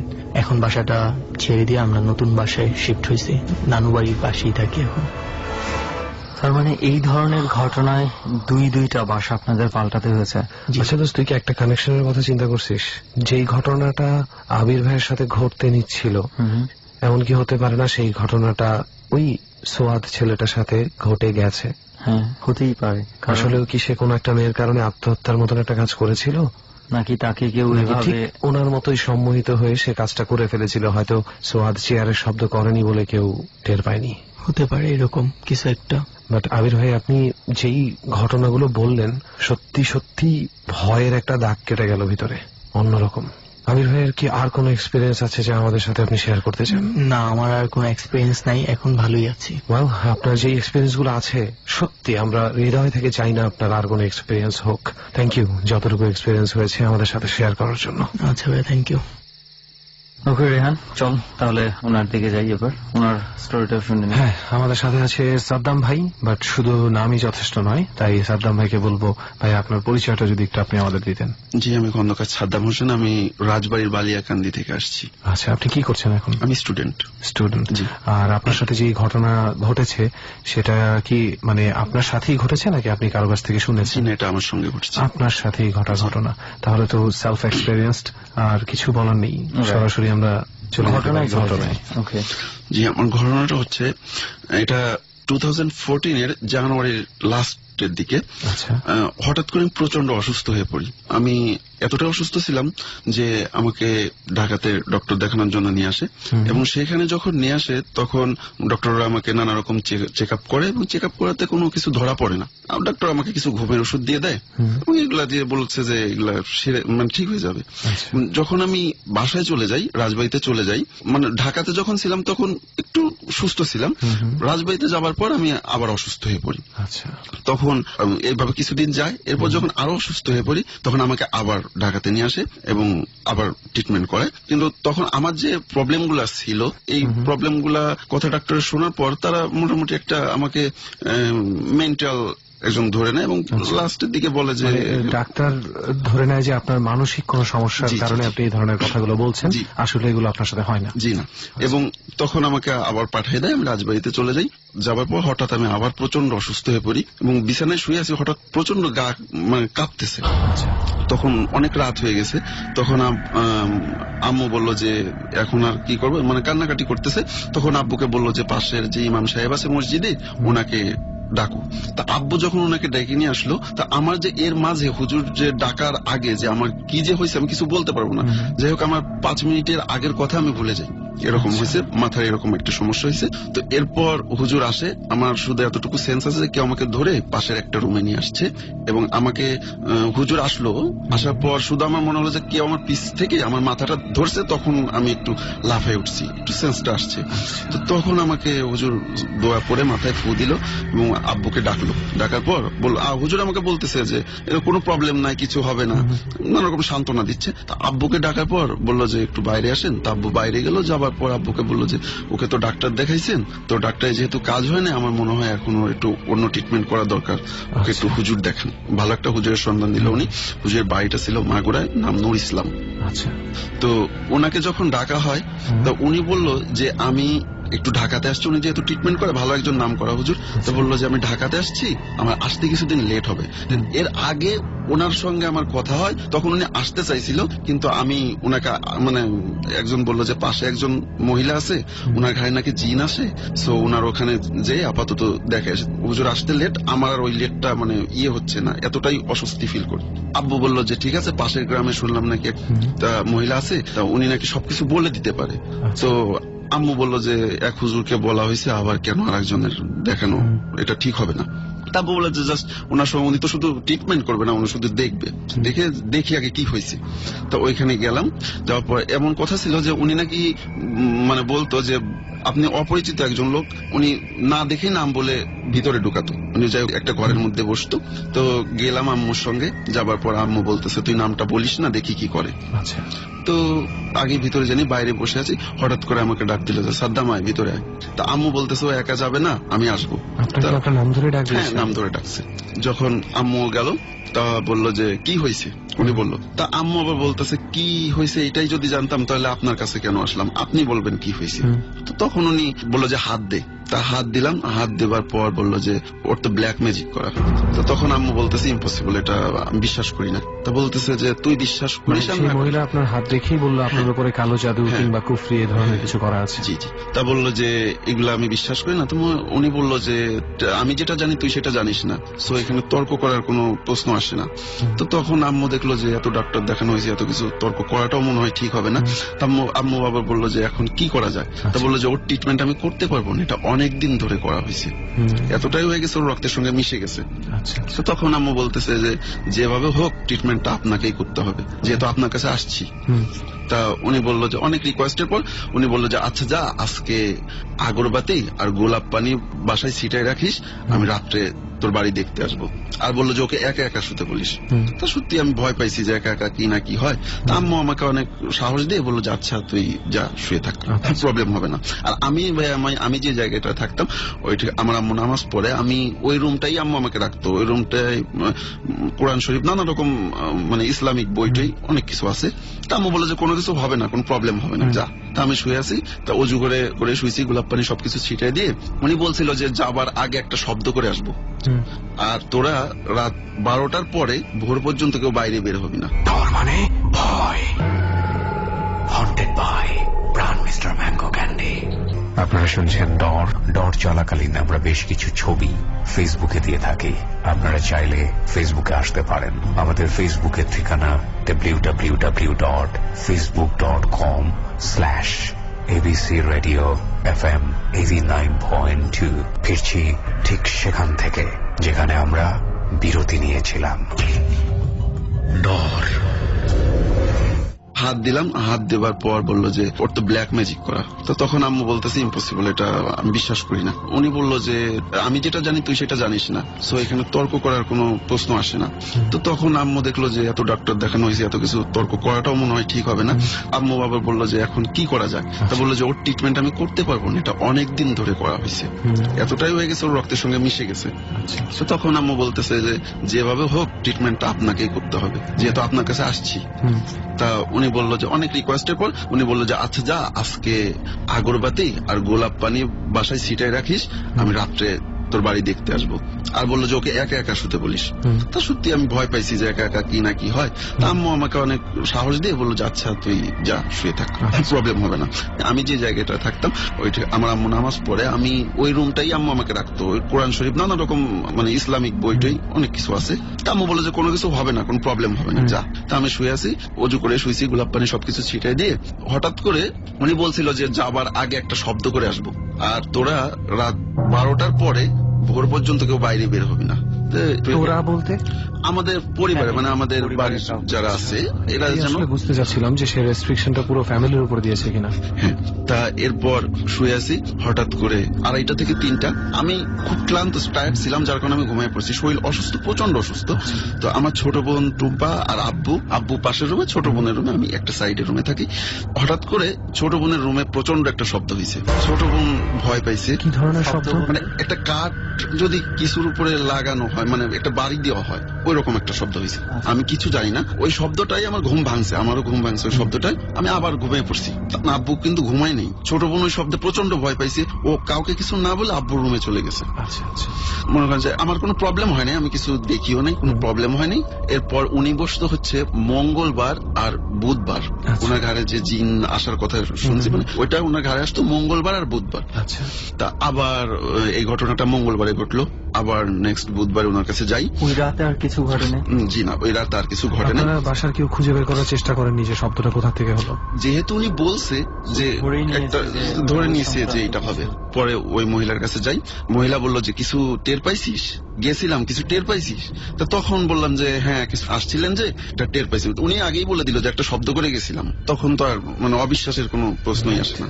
তো এরপর তখন কে যে ব্ল্যাক ম্যাজিকটা করছে এটা জানার জন্য ওনার কাছে অনেক রিকোয়েস্ট করা হয়েছে। দেন উনি বলতে রাজি না। আম্মু বললো যে আপনি এত কিছু করছেন, কেন আপনি বলবেন না, আপনাকে বলতে হবে। তা বললো যে ঠিক আছে আমি এখন বলবো না, আমি যখন চলে যাব তখন যে মহিলার কাছে আসে আমি ওনাকে বলে দিয়ে যাব, তোমরা ওর কাছ থেকে শুনো। তবে এর ভিতরে কন্ডিশন আছে কি, এটা নিয়ে কোনো হবে না, যে করছে তার উপর কোনো টর্চার করতে পারবো না বা কোনো প্রশ্ন করতে পারবো না কেন করছে এগুলা। কারণ অনেক সময় দেখা যায় গ্যাঞ্জাম ফেসাদ একটা মারামারি সৃষ্টি হয়ে থেকে উনি এড়াতে যাচ্ছে। তো এরপর আবার বাসায় চলে আসি। বাসায় চলে আসার পর আস্তে আস্তে শরীর আরো অসুস্থ, একদিন যাচ্ছে আর প্রচন্ড অসুস্থ হচ্ছে। তো এরপর যখন আবার নেক্সট মঙ্গলবার ওনার ঘাড়ে আসলো, তখন বললাম যে এই ঘটনা কিছু তো হচ্ছে না। তা বললো যে ঠিক আছে সামনের শুক্রবারে তোর বাসায় যে ওষুধ আছে ওইটা উঠাতে যাবো, তোরা আজকেও গোলাপ পানি ছিটাই রাখিস।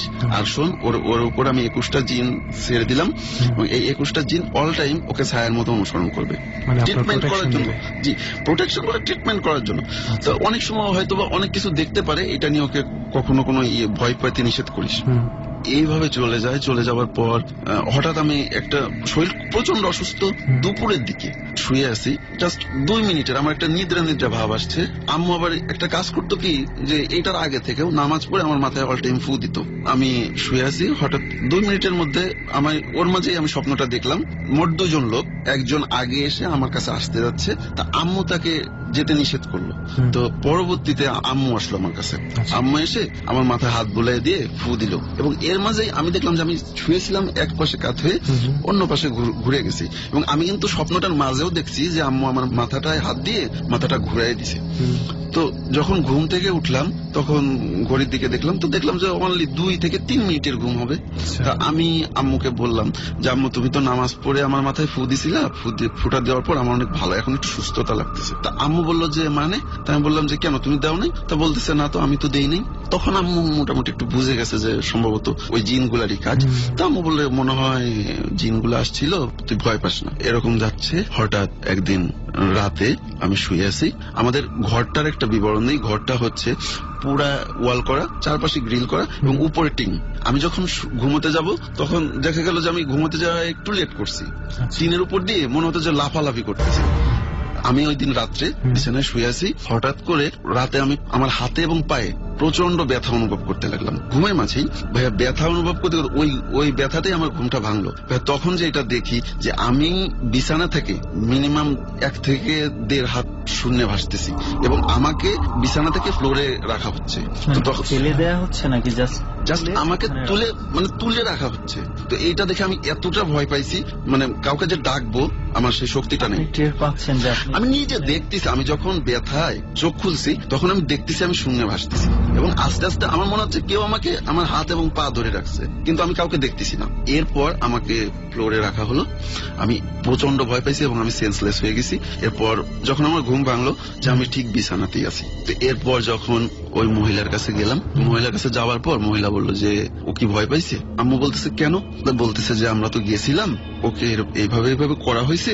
আমরা তো গেছিলাম, মানে ওই যে জিনটা যখন আসছে, উনি অ্যাকচুয়ালি নিজে আসে না, একজন যে কোনো জিনিসে একজন হেড থাকে বা প্রধান থাকে, তা উনি হচ্ছে প্রধান যে ওনার ঘাড়ে আসে। ওনার কিছু জিন আছে যারা ওনার কথায় চলে।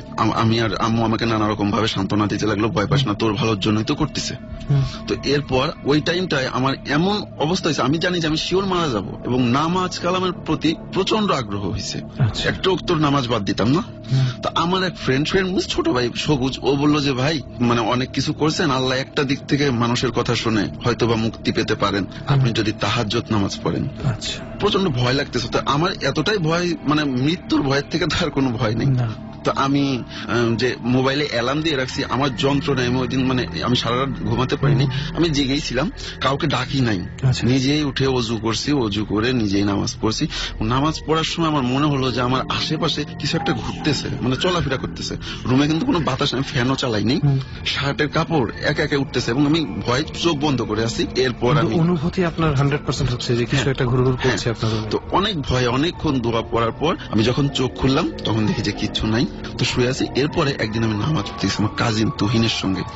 তখন মসজিদে যাচ্ছি, আমার আর ওই জিনিসগুলা যখন আমার কাছে আসতো তখন ঘাটটা প্রচন্ড গরম হয়ে যেত এবং মনে হতো যে কিছু একটা আমার ঘাড়ের উপর নিঃশ্বাস ফেলতেছে। ওই টাইমটা মসজিদের যখন কাছে চলে গেলাম, মসজিদের ওই পারে কিছু কুকুর ছিল, 4-5টা কুকুর ছিল। কুকুরগুলো আমাকে দেখে মানে একটা ভয়ঙ্কর কিছু দেখলে যেমন তেড়ে আসে না, কাছে আসে না, কিন্তু দূর থেকে একটা আর চোখে তাকে এবং ঘেউ ঘেউ করে, ওরকম অনেক দূর থেকে মনে হচ্ছে আমার উপর প্রচন্ড রাগ, কিন্তু কাছে আসতেছে না। 4-5টা। আমার কাজিন তুহিন বললো যে সাদ্দাম তুই কি কিছু বুঝতে পারছিস? আমি বললাম যে না তো। তা বলতেছে আমার মনে হয় তোর কাছে কিছু আসছে। নামাজ পড়লাম, নামাজ পড়ে বাসায় গেলাম, বাসায় যেয়ে দেখি যে আম্মু নামাজ পড়তেছে, কান্না করতেছে। তো ওইখানে আমার আপু লাবণী আপু ছিল, ছোট বোন ছিল এবং ওই কাজিন ছিল। আম্মুর কাছে আমি যাই বলতেছি আম্মু এই মহিলাকে দিয়ে তো কিছু হচ্ছে না, তুমি একটা কাজ করো, ওই হুজুরকেই ডাকো। এমন টাইম আমার কাজিন ছিল অন্য পাশে, আম্মু ছিল নামাজের ঘরে। তা আম্মু বলতেছে দেখি কি করা যায়, এখন কি করবো, প্রচন্ড কান্না করতেছে আর বলতেছে।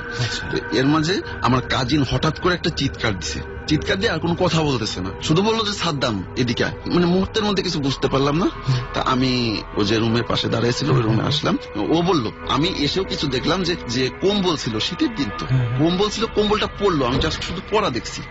ও বললো যে এই যে কম্বল, এই কম্বল অনেকখানি শূন্যে ভাসতেছিল আর ওর উপর জামা কাপড় রাখা ছিল। তো তখন ও আসলে আমাদের বাড়িতে আসা আস্তে আস্তে বন্ধ করে দেয়। আমি আবার ওই মহিলার কাছে যাই, আম্মু বলে যে কি করলেন, কিছু তো হচ্ছে না, তাবিজ উঠালেন। আম্মু জিজ্ঞেস করছিল যে তাবিজটা কোথায় রাখা আছে, তা বললো তোরা তো কিছু জেনে তো দরকার নেই। আম্মু বললো তাহলে বাড়িটা বন্ধ দিয়ে দেন। বললো যে আমরা দিব, তোরা তো ভেবে কাজ নেই, তো তুই 1000 না 1100 টাকা যাই হোক আব্বু দিছে, আমার অতটা সঠিক খেয়াল নেই, এই টাকাটা দে, আমরা সবকিছু।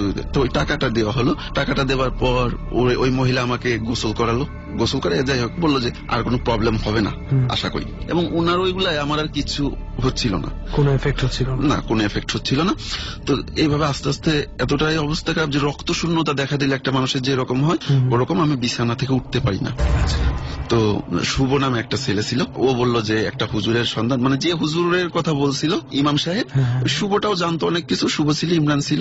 তো উনাকে পরবর্তীতে ডাকা হলো। তো উনি খুব অসুস্থ ছিল। উনার আবার একটা কি উনরা আবার মানুষের ট্রিটমেন্ট করতে পারে, বাট উনরা নিজেদের ট্রিটমেন্ট নিজেরা করতে পারে না। আচ্ছা আচ্ছা। তো উনি বললো যে আমি তো অসুস্থ, তোমরা এখানে আসো। তারপরে আমি, আম্মু আর আমার এক আঙ্কেল গেলাম ওইখানে। উনি আগের রাত্রে দেখে, তো পরের দিন সকালবেলায় বলে। সবকিছু যে ডিটেলস ওনাকে বললাম, তো উনি বললেন এটা নিয়ে টেনশন করার কোনো কারণ নেই, কি হয়েছে আমি আগামীকালকে রিপোর্টটা দিয়ে দিতে পারবো, জাস্ট আপনি আমাকে ফোন করেন, আমি বলে দিতে পারবো। এবং এরকম হয় কি, আমি যখন বাইরে যাই বাড়ি থেকে, তখন একটু সুস্থতা ফিল, শারীরিক ভাবে মানসিক ভাবে অনেকটা সুস্থ থাকে। হ্যাঁ, অনেকটা সুস্থতা ফিল করি। বাড়িতে চলে আসি, পরের দিন হচ্ছে হুজুরের কাছে ফোন দিলাম। হুজুর বলল যে আপনার বাড়িতে তো আগুন জ্বলতেছে। তো আম্মু বলল মানে তো কুফরি করা, তো এটা তো অনেক দিন হয়ে গেছে।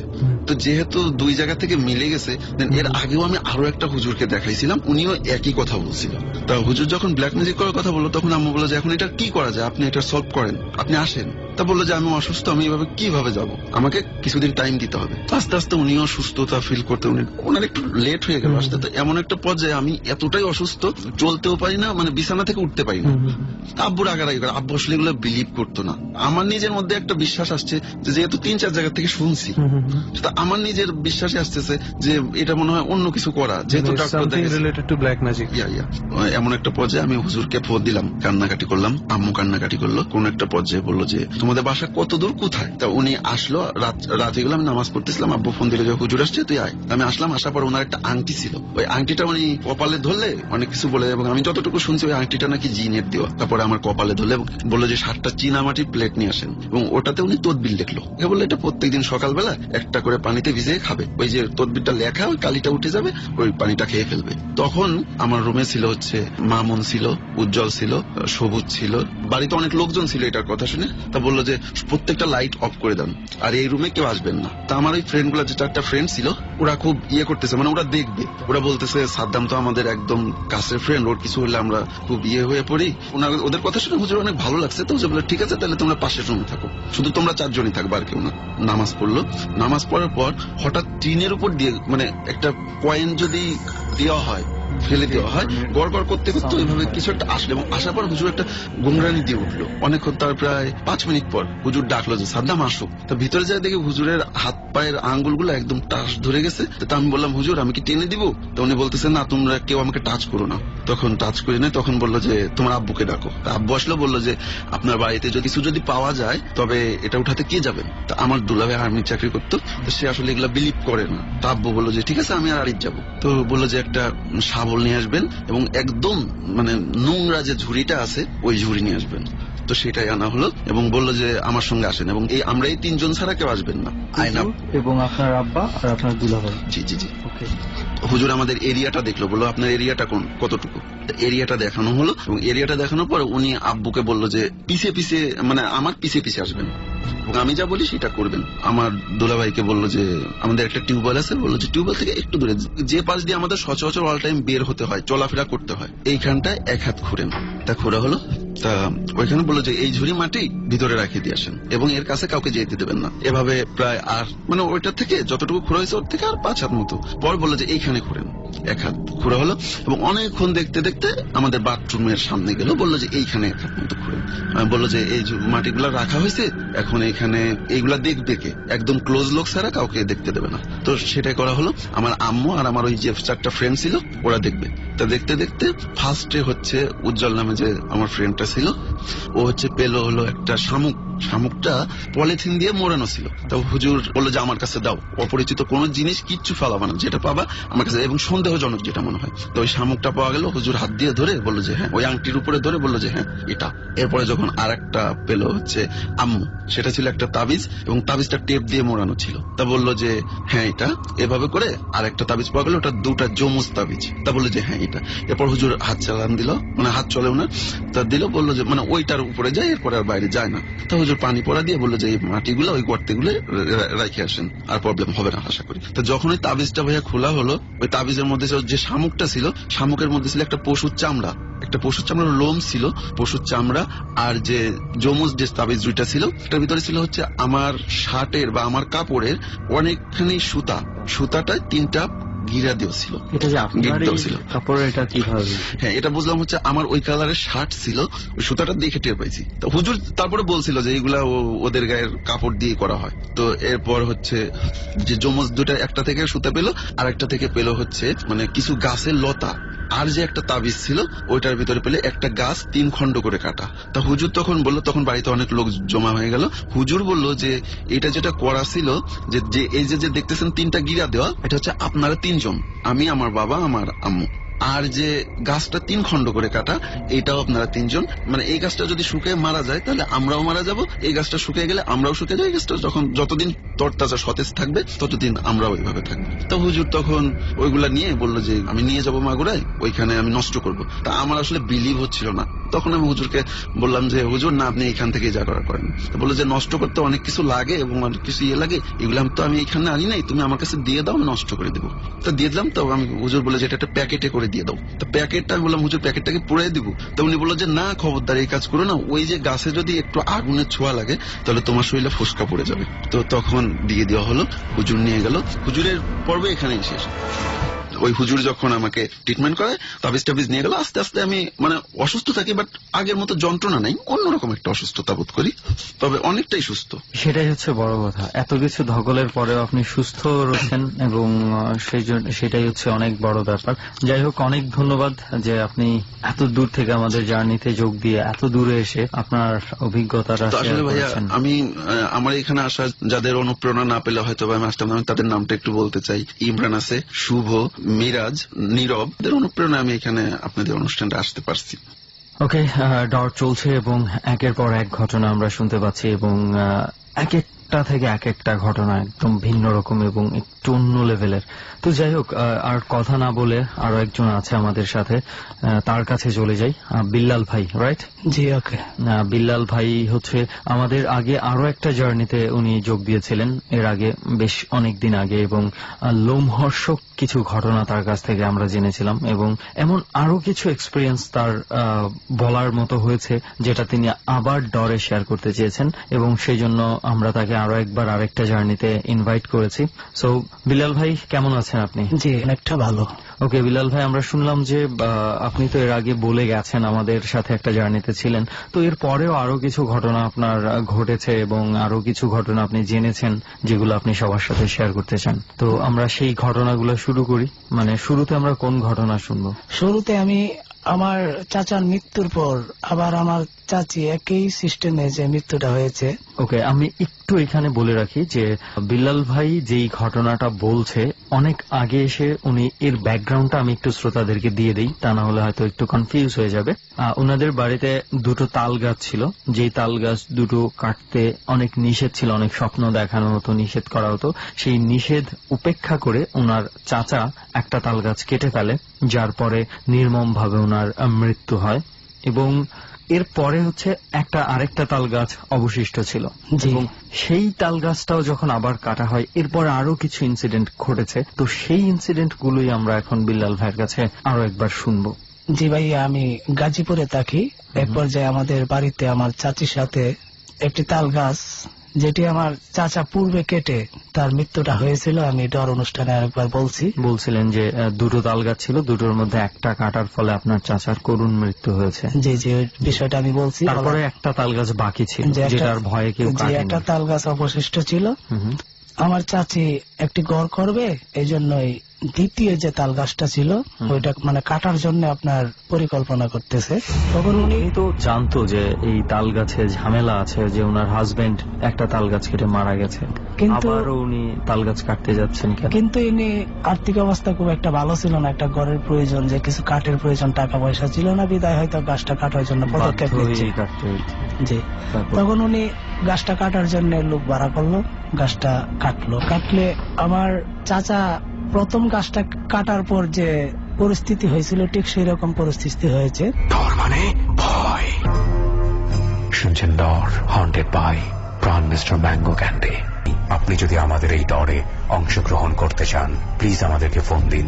আমাদের ফোন নাম্বারটি হচ্ছে 09613892 আমি আবারও বলছি 09613892 ফিরছি আমরা ডরের শেষ ভাগে। ডর। টাকা পয়সা ছিল না বিদায় হয়তো গাছটা কাটার জন্য পদক্ষেপ নিচ্ছে। জি, তখন উনি গাছটা কাটার জন্য লোক ভাড়া করলো, গাছটা কাটলে আমার চাচা প্রথম গাছটা কাটার পর যে পরিস্থিতি হয়েছিল ঠিক সেই রকম পরিস্থিতি হয়েছে। কিরকম? গাছটা কাটার সময় যে ব্লাড মানে রক্ত যেভাবে টেপ টেপ করে পড়ে ঠিক সেভাবে কিছু অংশ থেকেও রক্ত বের হচ্ছিল, কিছু অংশ থেকে রক্ত আপনার পড়ছে এবং এই গাছটা আবার কেটে অর্থাৎ খন্ড খন্ড করে তো রাখতে হয় পানির মধ্যে ভিজিয়ে, ওই সময় খন্ড খন্ড যখন করে তখন আপনার ওই ব্লাড কিছু পড়ছে।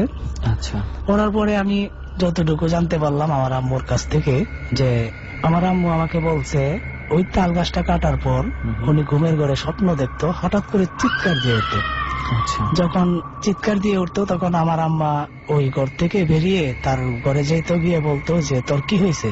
তখন সে বলতো যে ওই তাল গাছটা হয়তো কাটার কারণে আমাকে কে জানি দাবড়াচ্ছে বা আমাকে ভয় দেখাচ্ছে আর আমাকে ধরতে চাচ্ছে বা আমার মধ্যে একটা বিশাল একটা আওয়াজ করতেছে, এমন কোনো কিছু একটা ওনাকে স্বপ্নের ঘুরে এসে ওনাকে ডিস্টার্ব করতেছে, ওনাকে ভয় দেখাচ্ছে। জি, ভয় দেখাচ্ছে। এই ভয়ে আতঙ্কে সে ঘুম থেকে চিল্লায় ওঠে। এটা কি এই তাল গাছটা কাটার পরপরই? জি জি, তাল গাছটা কাটার আগে কখনোই না এরকম হয় নাই, যখন তাল গাছটা কাটলো তখন থেকেই।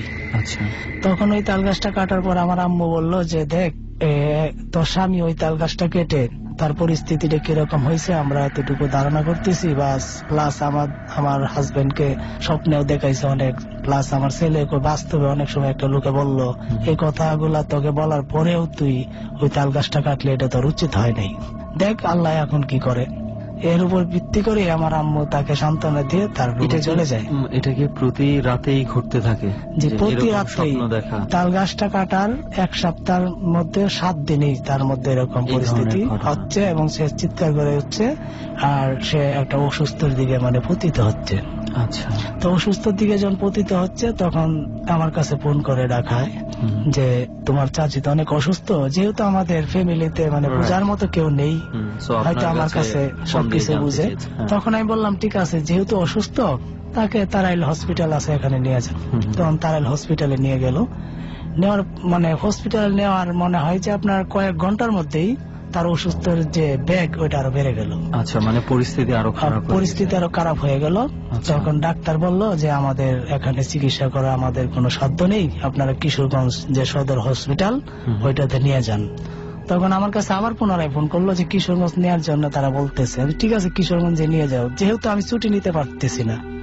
তখন ওরা কিশোরগঞ্জ নিয়ে গেল। কিশোরগঞ্জ একই সিস্টেম, ওরাও এই রোগটা এমন একটা রোগ, আমি আপনাকে একটু বর্ণনা দিচ্ছি। রোগটা হচ্ছে আপনার যে তার শরীর কালো হয়ে গেছে। আচ্ছা, আর তার শরীর মানে ফেটে গেছে, শীতের মধ্যে শরীর যেভাবে ফেটে যায়, চামড়া যেভাবে ফেটে যায়, যে এরকম মানে একবারে ফেটে যাচ্ছে। তখন ডাক্তাররা বলতেছে ঠিক আছে, হয়তো তারা কিছু একটা বলছে, এটা রিপোর্টটা আমার কাছে আসে নাই, কিন্তু ওরা আবার ঢাকা মেডিকেলে তাকে রেফার করলো। রেফার করার পর সেখানে গেল, যাওয়ার 2-3 পরে তার মৃত্যু হলো। যখন মৃত্যু হলো আমাকে জানালো যে মৃত্যু হয়েছে, তখন আমি ঢাকায় অবস্থান করছি। টোটাল তাল গাছটা কাটার কত দিনের মধ্যে উনি মারা গেলেন? আপনার 1 সপ্তাহ, জাস্ট 7 দিন। 7 দিন পরেই তার এরকম পরিস্থিতি হয়েছে। আর মৃত্যু পর্যন্ত প্রায় মানে আপনি যতটুকু বলছেন আমার মনে হচ্ছে যে তাল গাছটা কাটার প্রায় 15-20 দিনের মধ্যে উনি মারা গেছেন। জি, মারা গেছে। তারপর উনি যখন মারা গেল, আমার চাচি মারা যাওয়ার পর আমার কাছে ফোন আসলো। তখন আমি বললাম যে ঠিক আছে আমি আসতেছি বাড়িতে। তখন আমি ছুটি নিলাম 2 দিনের, নিয়ে নাইটে বাড়িতে চলে যে আমি কিশোরগঞ্জ চলে গেলাম গাজীপুর থেকে। নাইটে গিয়া আমি রাত্রে গিয়ে দেখলাম তার লাশ আমাদের বাড়ির যে উঠান, এই উঠানের মধ্যে শুয়ে রাখছে। তখন আমি তার লাশটা দেখলাম, দেখে আমার মধ্যে এমন একটা ভয়, মানে আতঙ্কে মানে ভয়ে একবারে আমি শিউরে উঠি যে কি এই অবস্থা, কেন একটা মানুষ মারা যায়? আমি তো অনেক লাশ আরো দেখছি, দেখার পরে এইরকম কুৎসিত চেহারা আমি কোনোদিন দেখি নাই। তো এইভাবে ঘুরে রাখলো গ্রামের মানুষ। কিছু রাত্রে, অনেক রাত্রের সময় 3:30 বাজে আপনার, তখন অনেক মানুষ দেখলো। দেখার পর এখানে সবাই বলতেছে যে মানুষ মারা যায়, কিন্তু এইভাবে এত কুৎসিত চেহারা নিয়ে, এত ভয়ঙ্কর দেখতে মানুষ একবার লাশ দেখলে দ্বিতীয়বার দেখার সাহস হয় না।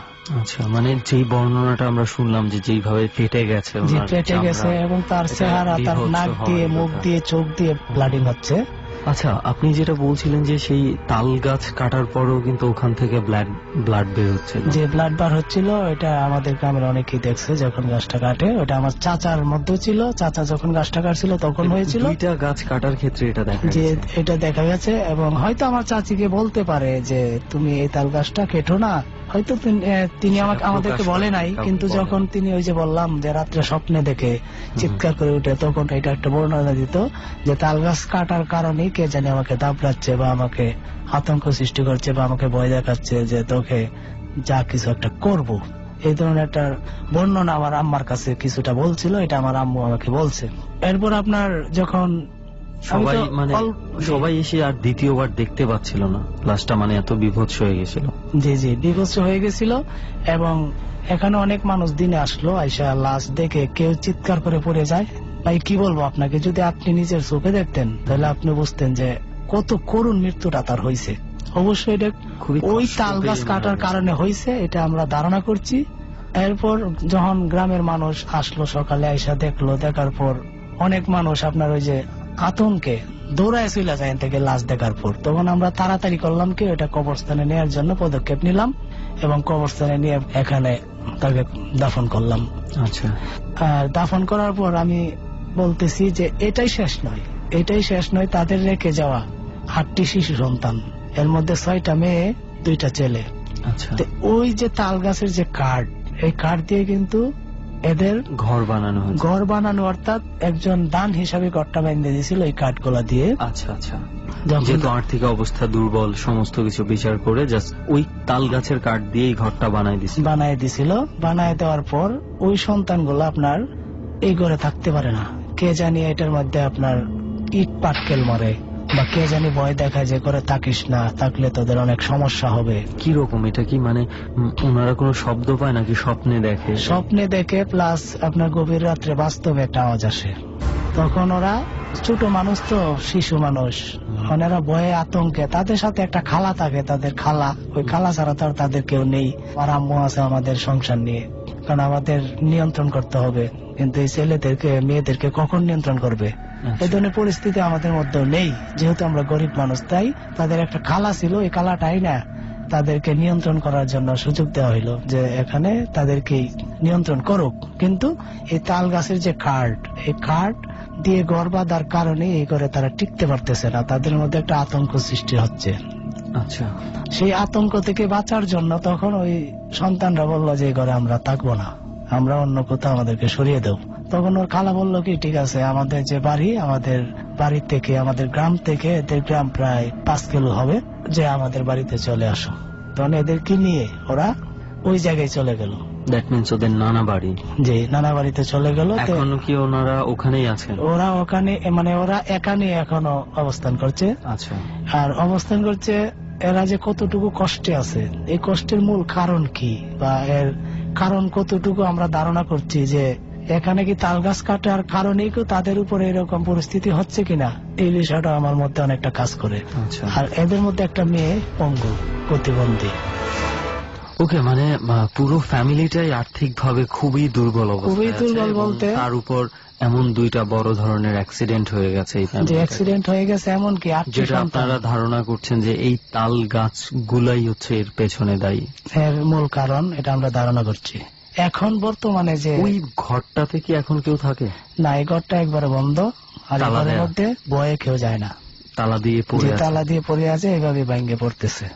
এটা একটা অনুদান, অন্য একজন এই ঘরটা বেঁধে দিয়েছিল। আচ্ছা আচ্ছা, মানে এখন ওইটা ফাঁকা থাকতে থাকতে মানে ঘরটা ভেঙে যাচ্ছে, জানালা, তারপরে কেউ এটা ঠিকও করছে না, এটার মধ্যে বয়ে কেউ যাচ্ছেও না, এটা এইভাবেই পড়ে আছে। মানে কি বলবো, মানে চিন্তা করা যায়, মানে ভয় কি মাত্রায় ঢুকে গেছে যে ওই ঘরে কেউ পর্যন্ত মেরামত করারও সাহস পাচ্ছে না। আর এদের তো কেউ নেই, কারণ আমরাও তো অনেক আর্থিক অবস্থা খারাপ, হয়তো চাকরি করে সংসার টানতে অনেকটা কষ্ট হয়। তবে আমার সবচাইতে বড় কথা হচ্ছে কি যে আজকে এই যে 8টি যে সন্তান, এই সন্তানটি হয়তো অনেকটা অভাবের মধ্যে আছে, এরা পথ হারা জ্বরের পাখির মতো একবারে ছন্নছাড়া হয়ে গেছে। এক এক দিকে তারা থাকে, কিন্তু তাদের ভবিষ্যৎ প্রজন্মটা যে খুব একটা ভালো হবে এই জিনিসটা আমার মধ্যে খুব একটা ভালো কি, যেটা আমরা শুনছি, যেটা বুঝতে পারছি যে খুবই একটা কঠিন সময় তাদের সামনে অপেক্ষা করছে। দেখা যাক, শুধু আমরা এতটুকু দোয়া করতে পারি যে তাদের সময়টা যেন অ্যাটলিস্ট ভালো হয়, কোনো না কোনো ভাবে যেন ওরা সহায়তা পেয়ে ওনারা যেন খুব ভালো থাকতে পারে, এটাই আমরা একটু দোয়া করতে পারি। জি, এখানে আবার ওর আব্বু যে চান মিয়া তাল গাছ কাটার কারণে যে মারা গেল বাস অ্যাক্সিডেন্টে, মারা যাওয়ার পর এখানে যে আর্থিক সাহায্য পাইছিল, ওই আর্থিক সাহায্যটা কিন্তু আবার ওই যে চিকিৎসা করতে যে মেডিকেলে দৌড়াইতে সবকিছু শেষ হয়ে গেছে। ওকে, বুঝলাম যে আসলে পুরা ফ্যামিলিটা আসলে তছনছ হয়ে গেছে মাত্র এই দুটো তাল গাছের কারণে, যেটা এতটুকু আমরা ধারণা করতেছি। ওকে, বিলাল ভাই, আর কোন ঘটনা কি আছে আপনার বলা? জি, আমার ঘটনা হচ্ছে যে আমি ডর অনুষ্ঠানে একবার প্রোগ্রাম করছিলাম, করার পর আমার মধ্যে এখন এর আগে যখন আরেকবার আপনি ডরের আরেকটা জার্নিতে ছিলেন, এর পরের ঘটনা? জি, পরের ঘটনাটা হচ্ছে যে এর হয়তো আমি ডিসেম্বরের সময় ডর অনুষ্ঠানটা করছিলাম, তখন এর 2 থেকে 3 মাস পর আমি একটি প্রাইভেট কোম্পানিতে জব করি। তো জব করে আমি রাত্রে 12টায় ছুটি হয়, তো ছুটি হলে আমি অফিসের কিছু কাজ টাজ করে আমি একা যাচ্ছি রাস্তা দিয়ে, হয়তো সিএমবি রাস্তা হবে, ওই রাস্তাটার পাশে একটা ব্রিজ, পুরনো একটা ব্রিজ, ওই ব্রিজের পাশে আমি যখন গেলাম গিয়ে দেখলাম যে গাড়ি অন্য পাশ দিয়ে একটা রাস্তা আছে, ওই রাস্তাটি দিয়ে গাড়ি আসা যাওয়া করতেছে। এক পর্যায়ে আমি দেখলাম যে ওই ব্রিজের পাশে একটি কুৎসিত চেহারার বয়স্ক মহিলা পয়সা আছে। তো আমি ভাবলাম যে দিকে তখন আপনার 12:30। ওকে, ওখানে কি মানুষজন আসা যাওয়া চলাচল খুব কোলাহল রাস্তাটা না একদম ফাঁকা? একদম ফাঁকা, নীরব, নিস্তব্ধ। এখান দিয়ে মানুষ খুব একটা চলে না, কিন্তু ওই পাশ দিয়ে গাড়ি ঘোড়া চলে। আর রাস্তা দিয়ে তো যাওয়া যায় না, হয়তো অ্যাক্সিডেন্টের ভয় থাকতে পারে, বিদায় আমি ওই জায়গা দিয়ে সবাই যেতে হয়। কিন্তু আগের যে শ্রমিক গুলা ছিল ওরা আগেই চলে গেছে, আমি তো অফিসের কাজ শেষ করে তারপরে হয়তো সময় আমার লেট হয়ে গেছে। তখন আমি ভাবলাম যে এখানে একটা মহিলা বসে আছে, তাহলে জিজ্ঞাসা করি যে আপনি কে? কারণ আমি ভাবছি হয়তো যে কোনো পাগল। তখন আমি বললাম যে এত গভীর, এত অন্ধকারে আপনি এখানে বসে আছেন? হ্যাঁ, এখানে বসে আছেন। এই কথা বলতেই সে আমার দিকে তাকালো। তাকানোর পর আমি দেখলাম যে ওনার চোখ দিয়ে যে আলো ফোকাস মারে না, অনেক সময় দেখেন যে কোন শিয়াল যদি রাত্রে হঠাৎ করে দেখি চোখ আপনার ফোকাস দেয়, কেমন জল করে, জি জল করে, ঠিক এরকম ওনার চোখ দিয়ে এরকম আলো ফোকাস দিচ্ছে। দেওয়ার পর আমি অনেকটা ভয় পাইলাম যে এরকম হচ্ছে কেন। তখন আমি দৌড় দিলাম, ভয়ে আমি দৌড় দিলাম। দেওয়ার পর আমি দেখলাম ওই মহিলা আমার সামনে দিয়ে দৌড়তেছে। আপনি যারে দেখে ভয়ে পেছনে ফেলে দৌড় দিয়েছেন, জি, তাকে দেখছেন যে সে আপনার সামনে দৌড়াচ্ছে? জি, আমার সামনের দিকে দৌড়াচ্ছে। যখন সামনের দিকে দৌড়াচ্ছে তখন আমার মনের মধ্যে আরো ভয়ে আতঙ্ক সৃষ্টি হইলো। যখন ভয়ে আমার আতঙ্ক সৃষ্টি হইলো তখন ঠিক এই সময় একটা লোক আপনার হুন্ডা দিয়ে আসছে, আইসা বলতেছে তুমি দৌড়াচ্ছ কেন? তখন কিন্তু আমার ওই যে ভয়ঙ্কর যে বয়স্ক মহিলাটার দিকে লক্ষ্য ছিল না, তখন লক্ষ্যটা আপনার ওই যে হুন্ডাওয়ালার চেহারার দিকে পড়ে গেল। তখন আমি বললাম যে আমি তো ভয় পাইছি, কে জানি আমাকে দাবড়াচ্ছে। ঠিক আছে, তখন বললো যে না, এটা কিছু না, হয়তো এই লোকটা এখানে কিছু একটা হয়, গাজীপুরে জানা ছিল বিদায় সে আমাকে। উনি কোন মহিলাকে দেখতে পায়নি? না, উনি মহিলাকে কাউকে দেখতে পায়নি। কিন্তু আমি যখন আবার ওনার কথা শেষ করে সামনের দিকে তাকালাম, তাকানোর পরে দেখলাম যে মহিলাটা নেই। যাই হোক, এই কথা ভেবে আমি যে বাসায় থাকি, ওই বাসায় যাবার পথে একটা কালভার্ট আছে, ওই কালভার্টের পাশে আর একটা ছোট্ট ব্রিজ আছে। ওই ব্রিজটা নেমে প্রায় 200 মিটার হবে এরকম আমার বাসা। ওই বাসায় যাবার পথে একটা মাঠ পড়ে, আর এখানে অনেকটা খালি জায়গা, সরকারি জায়গা, ওই জায়গাটা দিয়ে যেতে হয়। তো আমি যাবার পথে আমি দেখলাম যে কয়েকটা বিড়ালের মতো অনেক বড় বড়। এই বিড়াল এত উঁচা কেন? আমার চতুর্দিক থেকে ঘেরা ধরছে। ঘেরা যখন ধরছে তখন তো আমি ভয়ে আতঙ্কে একবারে শিউরে উঠতেছি, আর আমার শরীর কাঁপতেছে যে এটা কি হচ্ছে। তখন আমি কি করব, ভয়ে পড়ে যাব না কি করব আল্লাহ জানে। তখন আমি এদেরকে পাশ কাটিয়ে যাওয়ার জন্য অনেকটা চেষ্টা করতেছি যে আমি বাসায় চলে যাব, কিন্তু এরা সুযোগ দিচ্ছে না। তখন আমার সুযোগটা তো বের করতে হবে। এই ধরনের মন মানসিকতা আমার মধ্যে আমি সৃষ্টি করলাম যে যে করেই হোক এদের কাছ থেকে আমার চলে যেতে হবে। তখন সাধারণ একটু ফাঁক পাইলাম, যে ঘুরতেছে অনেকটি, ঘুরার পর একটা ফাঁক পেলাম, ওই ফাঁক দিয়ে দৌড়ে গিয়ে আমি আমার বাসায় পড়লাম। পড়ার পরে বাসার লোকজন উঠে বললো কি হলো, আমি কিছু ওই বিষয় বিড়াল। আচ্ছা, আপনি ঘটনাটা পুরো বললেন ওনাদের? এদেরকে বেতিং সবকিছু বললাম। বলার পরে ওরা বলতেছে যে কালভার্টটা আসলে কিন্তু দূষিত, এখানে আরো অনেক ভয়টা পাইছে মানুষে। এই ধরনের ঘটনা আমার হচ্ছে এই দিন রাত থেকে। যখন ঘুমের ঘরে যাই তখন আমার মধ্যে একটা স্বপ্ন আসে, ওই যে বিড়াল আর ওই যে কুৎসিত চেহারা বয়স্ক যে মহিলাটা, ওইটা আমাকে অনেকটা আতঙ্ক সৃষ্টি করে। ও মাই গড, মানে স্বপ্নের মধ্যে এদেরকে আপনি দেখতে পান? জি, অবশ্যই দেখতে পাই। ও মাই গড। আর এদেরকে দেখতে পাই এবং ভয়ে আমি তখন আমার যে কাঠ থাকে ওইটার মধ্যে আমি বসে থাকি। কি বলবো, এখানে কিছু বলার নেই, কারণ আমার নিজেরও কিছু অভিজ্ঞতা আছে। ডর অনুষ্ঠান করার পর থেকে এরকম অনেক স্বপ্ন, অনেক কিছু আমি দেখতে পাই। আমি নিজেও অনেক সময় ভয় পেয়ে যাই, যে বিষয়গুলো আসলে খুব অস্থির লাগে।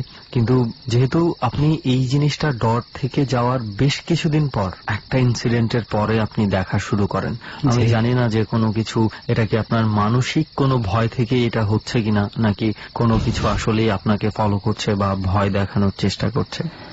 ওইটা আমাকে ভয় দেখাচ্ছে এই জন্যই আমি যতটুকু আমার আব্বার কাছ থেকে, আমি তো আপনাকে পূর্বে বলছিলাম যে আমার আব্বাই কবিরাজি বিষয়ে কিছু একটা জানে, তখন আমার আব্বাই বলছে যে এটা এরকম হয়েই থাকে, এটা আস্তে আস্তে কেটে যাবে।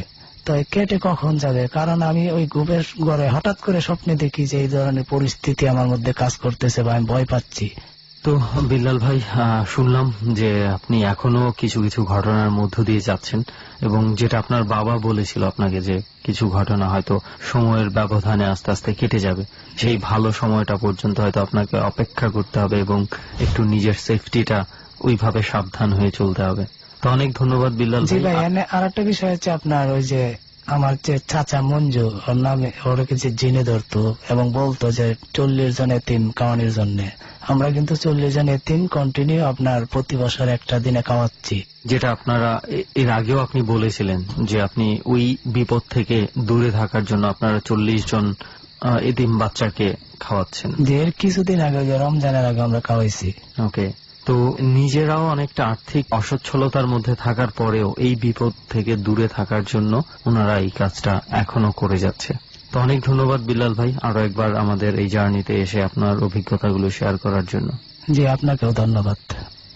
এক এক করে তো সবার গল্পই শোনা হয়ে গেল, শুধু এই আলগির চরের ঘটনাটাই শোনা হয়নি। এবং আলগির চরে যারা এখানে আমরা আছি, আমরা বুঝতে পারছি যে আসলে পরিবেশটা কেমন, একটা হন্টেড জায়গায় আমরা বসে আছি। এক্স্যাক্টলি। আর যেটার ব্যাপারে আমাদের একজন অতিথি বলেছেও, যার ভাই ভালো রকম অসুস্থ হয়ে শেষ পর্যন্ত আমাদের যে তোফাজ্জল ভাই, যে আমাদেরকে আজকে আমন্ত্রণ জানিয়েছে।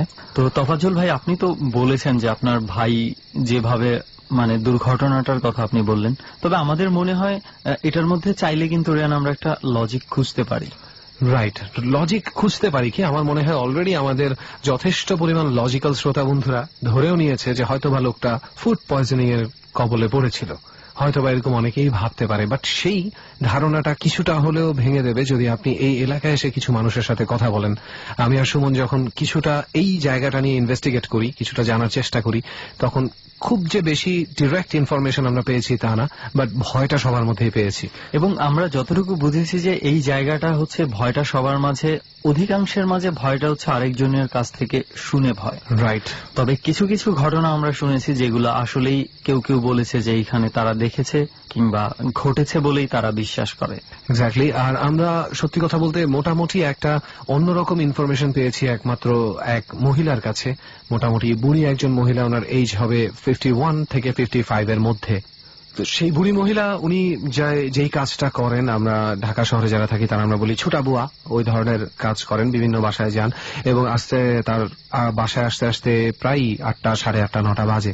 এবং এই এলাকায় যেই স্পটটাকে আমরা ধরে বসে আছি, এখান থেকে মোটামুটি সবচেয়ে কাছে যদি থাকার পসিবিলিটি থাকে তাহলে সবচেয়ে কাছের এলাকাটাতে উনিই থাকেন। এবং উনি যেই চলাফেরা, শব্দ ইত্যাদি অবজার্ভ করেন রাতে এখানে একা একা থেকে, ওনার আর কেউ নেই, তো ওনার কাছ থেকে আমরা কিছুটা শুনেছি যে অনেক রকম শব্দ, চিৎকার চেঁচামেচির শব্দ, মাঝে মাঝে নাকি অনেক লোক একসাথে জড়ো হয়ে কিছু একটা করছে, এই ধরনের কিছু শব্দ আসে। আগুনের মতন একটা কিছু, আগুন জ্বালিয়ে কেউ বসে আড্ডা মারছে অনেকে, এই ধরনের কিছু ব্যাপারও উনি দেখতে পায়। সবচেয়ে আরো একটা ইন্টারেস্টিং ঘটনা আমরা পেয়েছিলাম, একজন বলেছিল যে আমাদেরকে একদিন রাতের বেলা সে কোনো একটা কারণে এই জায়গাটা দিয়ে পাস করতে যেতে চাইছিল, মানে যেতে সে বাধ্য ছিল আর কি। তো দেখা গেছে ওই জ্যোৎস্না রাত ছিল এবং সে যেটা দেখেছে তার ভাষায় সে বর্ণনা করেছে, যেটা যে দূর থেকে সে খেয়াল করেছে যে ওইখানে কিছু বাচ্চা পোলাপান খেলাধুলা করছে, যেটা আদৌ এই প্রেক্ষাপটে এটা কখনো কল্পনা করা সম্ভব না। এখানে আসলে কোনো লজিক নাই যে এখানে বাচ্চাদের আসার কথা, এবং সে সেটা দেখে আর এই রাস্তা দিয়ে আসেনি, সে বরঞ্চ আবার রিটার্ন চলে গেছে, পরের দিন সকালবেলা তার বাসায় পৌঁছেছে। Right, well, last but not the least, আজকে এই জায়গাটা নিয়ে সবচেয়ে একটা ভীতিকর ঘটনা আমরা জানতে পেরেছি এলাকারই একজন মাঝির কাছ থেকে, যে এই খুব ভালোভাবে পরিচিত তার এলাকাটা, সে এখানে প্রায় নৌকা চালায়। মজার ব্যাপার হচ্ছে কোনো এক রাতে ঠিক এই চরে তার নৌকা আটকে গিয়েছিল এবং গভীর রাত, সে একলা ছিল, সে ছাড়াতেও পারেনি। অনেকক্ষণ চেষ্টা করার পরে যখন সে ছাড়াতে পারেনি, তারপরে সে এক পর্যায়ে ভাবে যে থাক ঘুমিয়ে যাই, সকালে উঠে যখন আলোতে সবকিছু দেখতে পাবো তখন একটা কিছু করা যাবে। মজার ব্যাপার হচ্ছে যখন তার ঘুম ভাঙে তখন সে চরের আশেপাশেও ছিল না, কিন্তু রাতের বেলা তার নৌকা যে চরে আটকেছে এতে তার কোনো সন্দেহ ছিল না, কিন্তু চর থেকে অনেক দূরে ছিল সে, এবং কিসে আটকে ছিল নৌকাটা, কেন আটকে ছিল সে জানতে পারেনি। রাইট, তো যাই হোক, এরকম আরো অনেক অনেক ঘটনা কিছু কিছু আছে। আসলে সবকিছু মিলিয়ে এই জায়গাটা এই এলাকার মানুষের কাছে একটা অন্যরকম হন্টেড প্লেস হয়ে গেছে, যে জায়গাটাকে সবাই ভয়ের চোখেই সমীহ করে। তবে জায়গাটা অনেক সুন্দর। আমরা ম্যাক্সিমাম সময় যে জায়গাগুলোতে গেছি দেখা গেছে প্রত্যেকটা হন্টেড জায়গায় কিন্তু আসলে দেখতে সুন্দর, আমাদের দৃষ্টিভঙ্গিটা হয়তো বারবার ডট টিমের সাথে চলে আসে, বদলে যায়, আমরা একটু ভয়ঙ্কর ভাবে দেখি, এবং আমরা তো আসি সবসময় রাতে, এটাও একটা রিজন, গা ছমছমে ভাব একটা থাকেই। তবে আজকের এই এলাকাটার কথা এতটুকুই বলবো যে আসলে ডরে যারা আসে, অতিথি আসে, যারা আমাদের সাথে তাদের ঘটনাগুলো শেয়ার করে, এই ঘটনাগুলো নিয়ে অনেকেরই অনেক কথা থাকে, যে হ্যাঁ এই লোকটা বোধহয় বানিয়ে বলছে, হ্যাঁ এই লোকটা বোধহয় কারোর কাছ থেকে শুনে বলছে, এই ধরনের কিছু ঘটনা দেখা যায়। তবে মূল ব্যাপারটা হচ্ছে এখানে এসে আমরা যা পেয়েছি তার 50% মনে হয়েছে আমাদের কাছেও যে এই ধরনের হয়তো লোক মুখে শুনে ভয়টা মনে তৈরি হয়েছে, সেখান থেকে ভয় পাওয়া, কিন্তু বাকি 50%-এর ব্যাপারে আমাদের যথেষ্ট সন্দেহ রয়েছে, এবং সেই সন্দেহটা আছে বলেই কিন্তু আজকে সবাইকে নিয়ে আমরা এখানে এপিসোডটা ধারণ করেছি। তো যাই হোক, বাকি যাদের সন্দেহ আছে, যদি আপনারা চান কখনো সুযোগ হলে আপনারা নিজেরাও এসে কিছু ইনভেস্টিগেট করে যেতে পারেন এবং আমাদেরকে একটু জানাতে পারেন। রাইট, তবে আজকের মতো আমাদের মনে হয় এখানেই ইতি জানা উচিত। রিহান ভাই, আপনাদেরকে ধন্যবাদ, মানে এরকম একটা জায়গায় এসে মানে এতক্ষণ বৈশাখ মানে এই কথাগুলো বলার জন্য এবং আমার কথাগুলো শোনার জন্য। ধন্যবাদ আপনাকে ভাইয়া, এরকম একটা স্পটের খবর আমাদেরকে দেওয়ার জন্য এবং আমাদেরকে এখান পর্যন্ত নিয়ে আসার জন্য। আসলে আমরা এটাই বলি যে ডরের কমিউনিটি ধীরে ধীরে বাড়ছে, এবং এটা যত বাড়বে ডর ঠিক তত দূর পর্যন্ত পৌঁছাবে। তোর একটা কথা আমার আজকে খুব ভালো লাগছে, তুই বললি না যে আপনি এখন থেকে ডরের পার্ট, আসলে কিন্তু তাই, ডরের ফ্যামিলিটা যেটা হচ্ছে, যারাই ডরে একবার আসছে তারা কিন্তু আমাদেরই অংশ হয়ে যাচ্ছে। রাইট, এবং তারা আমাদের জন্য খুঁজে বেড়াচ্ছে স্পট, আমাদের জন্য খুঁজে বেড়াচ্ছে। এবং ডরে যারা আছে, সবচেয়ে ইন্টারেস্টিং বিষয় হচ্ছে ডরের প্রত্যেকটা মেম্বার যারা ডরে এসে যায়, তারা কিন্তু এরপরে আমাদের সাথে অনেক যোগাযোগ করে, অনেক ধরনের ইনফরমেশন দেয়, অনেক ধরনের তথ্য আদান প্রদান আমাদের সাথে থাকে। সো আশা করি আপনার সাথে থাকবে, যারা এই মুহূর্তে আমাদের সঙ্গে আছেন তাদের সাথে থাকবে, ভবিষ্যতে যারা ডরে যোগ দিবে তাদের সাথে থাকবে। তো আজকের মতো চল ভাগি তাহলে, কি আর করা। ওকে, ডর মানে ভয়, হন্টেড বাই প্রাণ মিস্টার ম্যাঙ্গো ক্যান্ডি। শেষ হয়ে গেল আজকের মতো ডর। আগামী সপ্তাহে ঠিক রাত 11:20 বৃহস্পতিবার এবিসি রেডিওতে আমি আরজে কিবরিয়া, আমার টিমে লোবান, অন দ্য স্পটে সুমন এবং রেহান সহ আপনাকে নিয়ে ফিরতে চাই। যদি মনে করেন আপনার জীবনের অধিভৌতিক ঘটনা বাংলাদেশের কোন একটি রোমাঞ্চকর জায়গায় বসে আপনি শেয়ার করবেন এবং এই ভৌতিক অনুভূতি ছড়িয়ে দেবেন হাজারো মনে, তাহলে যোগাযোগ করুন আমাদের সাথে। আমাদের ফোন নাম্বারটি হচ্ছে 0961389289 আমি আবারও বলছি 0961389289। ডর, হন্টেড বাই প্রাণ মিস্টার ম্যাঙ্গো ক্যান্ডি। বাংলাদেশের আরো একটি হন্টেড জায়গা থেকে আরজে কিবরিয়া, সুমন, রেহান এবং সাউন্ডে লোবানের বিশেষ পরিবেশনা থাকবে বরাবরের মতোই। অনেক ভালো থাকুন। আগামী বৃহস্পতিবার রাত 11:20 আমরা আবারও ফিরছি ডর নিয়ে।